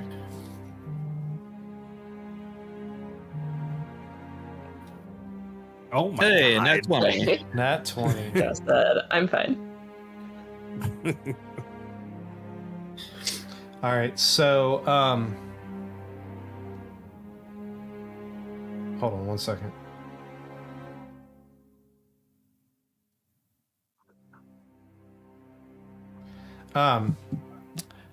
Most of you feel pretty good. It does take you a little bit of time throughout the first day or so to kind of get your sea legs back and stop feeling quite as wobbly while dealing with the just consistent movement of the ship itself. Helena is taking you a little bit longer. You do start feeling a little queasy on the first day, and the first day or so, it's very difficult for you to get out of your bunk because you just the constant seasickness hits, and you just feel like if you move anymore, you're just gonna like throw up everywhere. So, before we call it for the night, because we do have about 20 minutes left, we'll say, is there anything that anyone wants to accomplish or anything specific you had in mind for these first few days on the ship? Not throw up, but then also those people who were talking, did we ever, I missed who is in earshot of that, because we're in two separate rooms. You both probably would have heard it because they weren't exactly being quiet, and they're right, like, so you have conjoining rooms on one side of the hall, Okay. and then they're pretty much directly across from you guys. Did we get a peek at what they looked like? Yeah, these were the two half elves that you saw at the Oh. beginning, the group of 7 individuals. And there were, I'm sorry, not half elves, wood elves. There are 2 wood elves, a male and a female, with both kind of have long, curly, dark brown hair, very fine features. They have, the male has a little like, almost like, not quite soul patch, but like the goatee that kind of comes down from the lip towards into the little tuft on his chin. They both are dressed very finely. The male, for example, has this like white flowing shirt with this kind of like green and gold vest on top of it, and it kind of flows into this almost skirt-like. The robe itself is almost like a skirt on the bottom into that vest.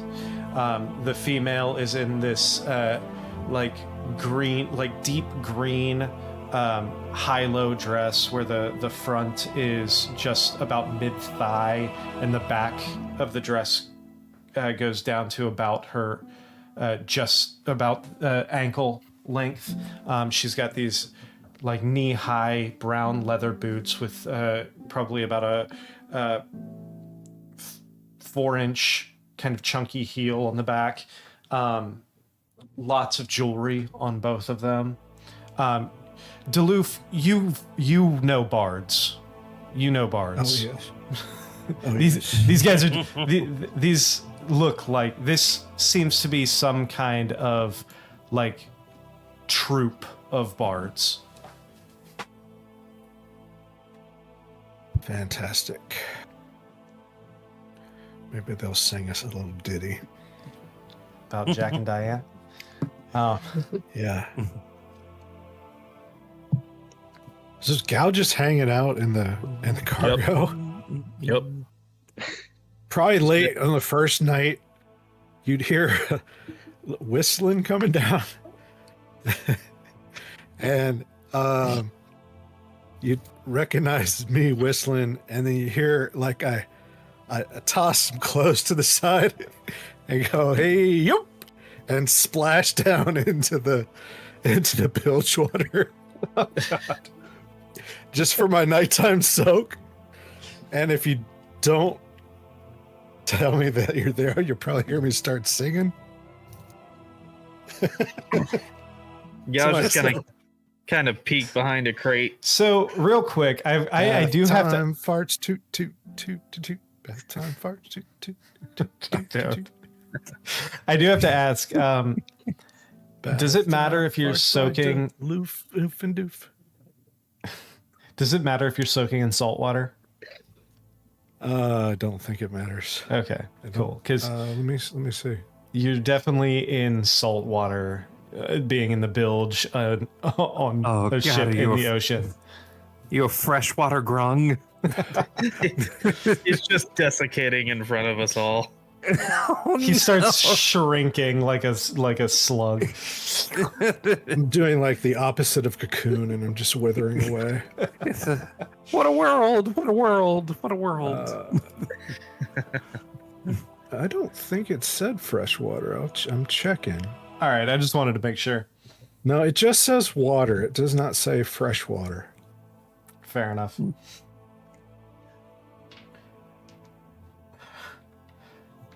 So Duluth is bulge.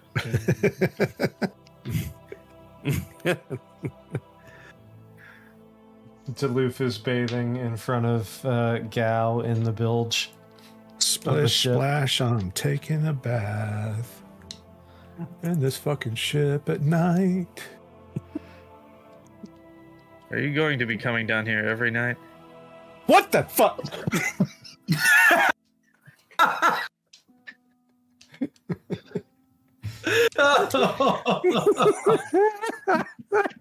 Oh. Well, this water's not fresh anymore. Oh no! I can purify it for you if you really want me to. Yes, please. God, dear God. Yes, purify food and water on the bilge water. Oh, I feel like that has to be a commercial now. Oh, I should have known. Oh, my little heart beats fast already. Oh. So you found a place to hide out? I see. Is it a bad time to ask for a lesson? I've kind of got smoke on the water down.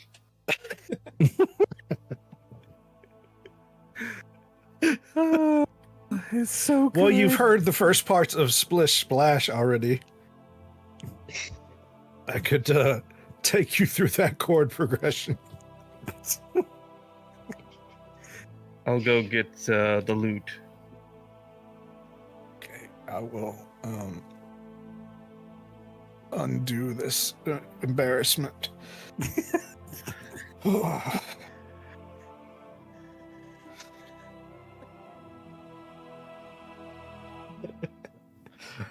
right. What are the rest of you doing on this first couple nights? First couple days and nights.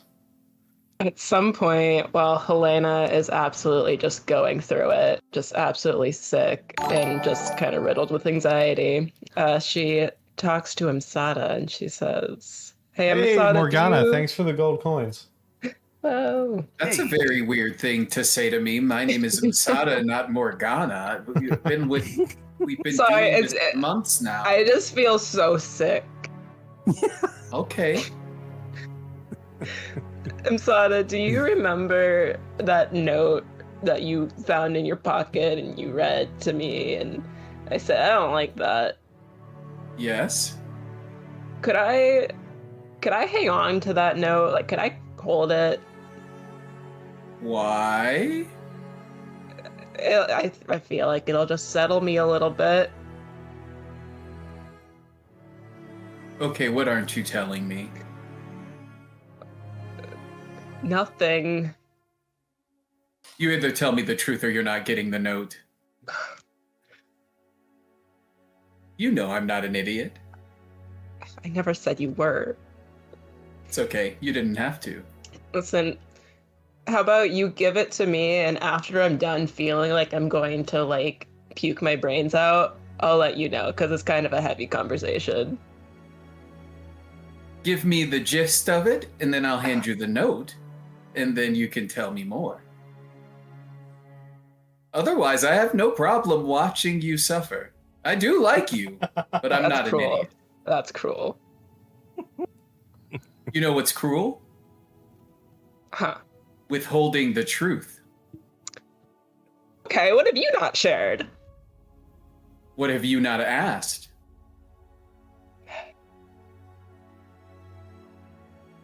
The note has to do with me. I can go to the deck. The note has to do with me. That's the gist. Oh. How so? You said the gist. I gave you the gist. Oh. How so?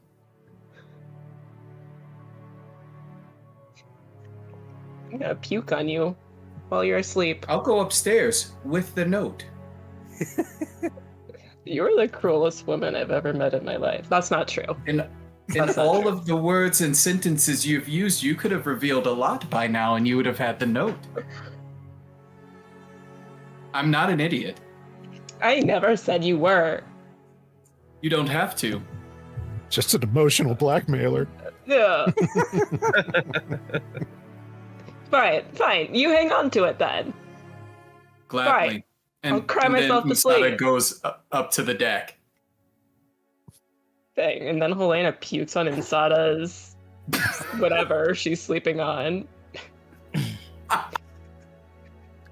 What sucks is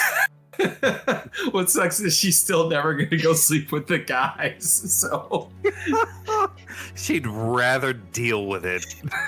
yep. No, he said there's plenty of hammocks other places on the ship, so I'm gonna The let boat doesn't them rock sleep. as much in the bilge. I'm gonna let them sleep with the smell of vomit in the room. You're gonna go Enjoy. sleep with the crew. Or you could have Yeah. told me. I'm Well, gonna drape it if over one you. has a body like shit, then yes. Do you guys remember shit? Oh, such great pecs.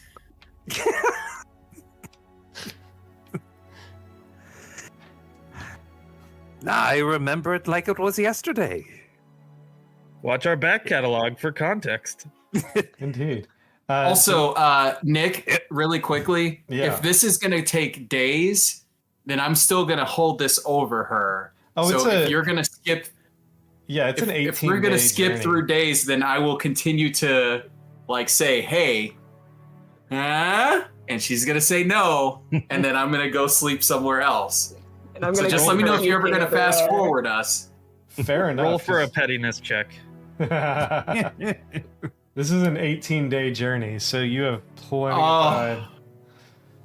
So, speaking of that, though, Doc, I think you're the only one who hasn't said what you're going to be doing for the next few days, the first few days of the trip. Well, we've got bards here, and I'm gonna talk to these bards. Introduce myself. So, there's 7 of them. Which one do you... So there's the 2 elves, the 2 wood elves, the male and the female. There's the half-orc, the halfling, the drow, the dwarf, and the what appears to be an air genasi. Is there a specific one that you want to approach? Do you want to do like an insight check or a perception check to see which one seems the most approachable? What exactly do you want to do? I don't need an insight check. I'm just going to... the first one that I happen upon, if I had a choice, I'd say, like, one of the wood elves. All right. So you come across, we'll say, the female wood elf. You come across her let's say the second morning of the ship. She's standing, or the second morning of the trip itself. She's standing on the main deck itself, kind of hands on the rail, looking out towards the ocean. You guys still haven't made it too far. You can still see the coastline. This entire trip, you're never going to be too long out of sight of land. Because you're just kind of like hugging the coastline going around. So you do still see the coast off the port side of the ship. She is currently, however, looking off starboard in towards the open ocean. So she's just kind of is standing there, her hair kind of flowing in the wind behind her. She does have a slight grin on her face.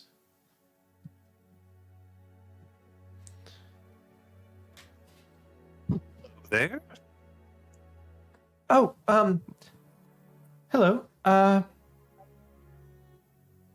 are you? I'm doing well. My name is Dr. Harmbert Costicius Vernerler. That's quite a mouthful. Shorten that however you wish. Silva Fernwhistle. Silva Fernwhistle. Widget, Dr. Parmbird is an excellent judge of character. Just ask that nice cult in the desert temple.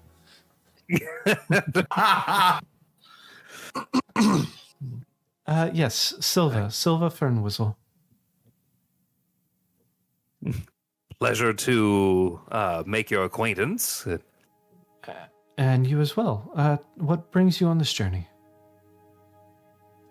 Well, just so happens my compatriots and I have a bit of an excursion that we're going on.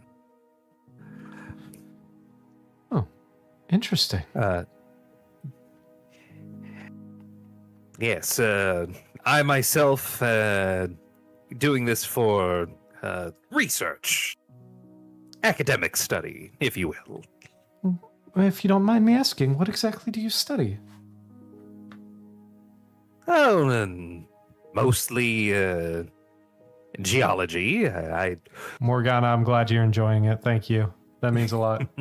Anyway. I'm into geology, bit of a cartographer myself, taken an interest in ley lines and the natural formations of, how do you say, magically infused ore and rocks and fancy materials and whatnot. He also likes to show his stones off at the dice table. It is what you would say if you were here.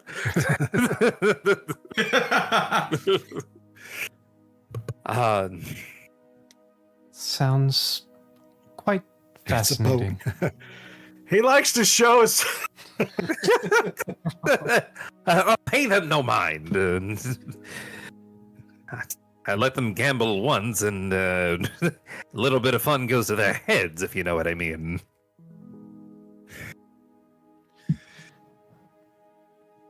Sounds quite fascinating, actually.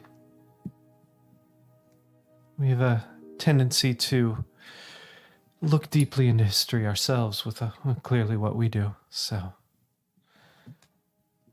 History major?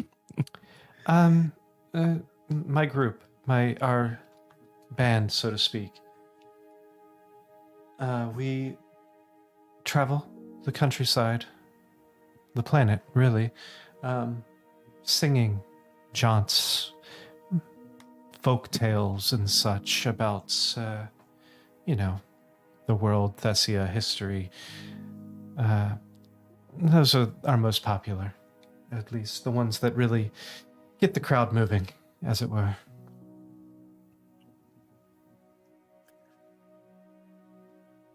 Bards. Indeed, yes. Perhaps you've heard of us. We go by the name the Hearth and Hollow. The Hearth and Hollow. Yes. Traveling minstrels.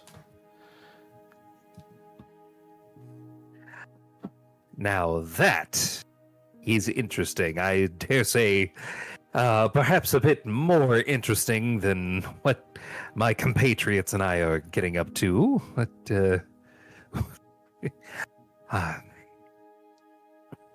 You're a terrible father.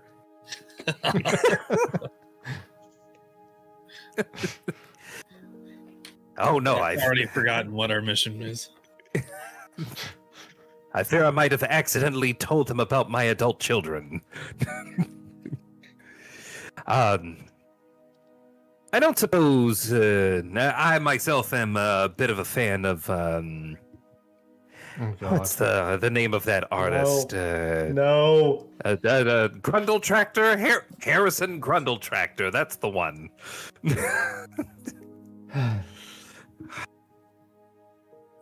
We've heard of him. Our styling is a bit different. We tend to focus more on kind of the, what's the word I'm looking, the exaggeration of history. We take stories that are based in historical events and kind of Rocket Crusher Gaming. Thanks for the sub. We take things that are based in historical events and kind of exaggerate them, so to speak, into more lighthearted and songs that really get people up and moving, pounding their feet, singing along, raising their glasses, and spilling their ale and their coin purses. It just kind of chuckles a little bit at that. Now that sounds like the kind of music I would have loved to have listened to while I was in college. Well, perhaps one of these days we can perform in front of you. Perhaps you'll catch one of our shows.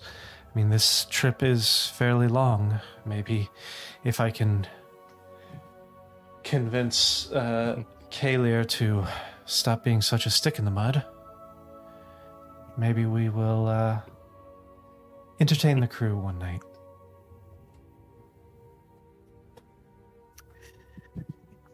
You've one in your group that keeps you on the straight and narrow, I take it. Not so much that. At the very so least, much as productive. my husband is not exactly happy about our current touring schedule, as it were. He believes that going into the north is a little below our pay grade, as it were. He thinks that we've kind of gotten to the point where we shouldn't be playing in these smaller towns or traveling quite as far by tiny little ship. If it was up to him, we would spend every penny or every copper that we make on our own private airship. Airship, you say? Indeed, but somebody has to keep us grounded in reality. Trust me, if we had airship money, we would not be cramming on this, well, lovely, smaller vessel.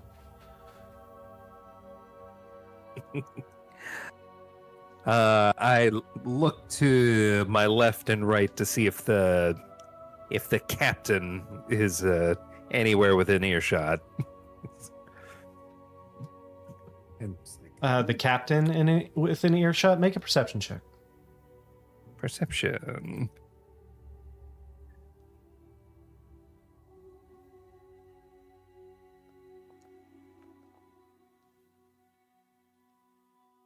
Now I roll a 20. You do see the captain. The captain is currently at the helm. You can hear him whistling and kind of like humming under his breath, but you are far enough away that as long as you weren't speaking overly loud, he would not be able to hear you. I then sort of lean in with hand over mouth and is like, just between you and me, and there are plenty of reasons why people prefer the air.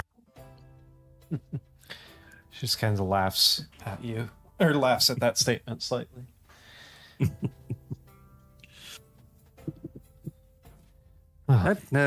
Money and all that. Indeed. And while traveling as a bard group, it is lucrative when nights are good. It's also the highs are highs and the lows are lows, to say the least. Peaks and valleys. Indeed. Well, looks like we have quite a few days ahead of us in this small confined space together, so I'm sure this will not be the last time we converse. However, I must see to my husband and see if I can't make him a little less of a pain in my ass. So it was a pleasure meeting you and talking to you, Costicius? Or, I'm sorry, that was Parmbert, right? Indeed. Indeed. All right. Well, it was a pleasure, and I'm sure we will speak again here soon, within the next few days. I look forward to it. And with that, we're going to go ahead and call it for the evening.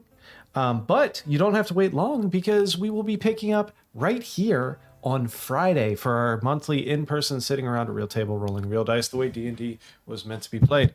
So, unfortunately, we won't have Emery or Chase this Friday, but Cassandra should be back, barring traffic. So, thank you all for joining with us tonight. Thank you all for sticking with this crazy whatever this was episode. Thank you to all our new subscribers, and make sure you tune in this Friday at 7 p.m. at youtube.com/@thosenatural1s and twitch.tv/thosenatural1s for the continuation of this storyline. And we will see you on Friday. Hopefully, we don't roll a nat 1 surviving a boat ride. Have a fantastic few days, and we'll see you on Friday.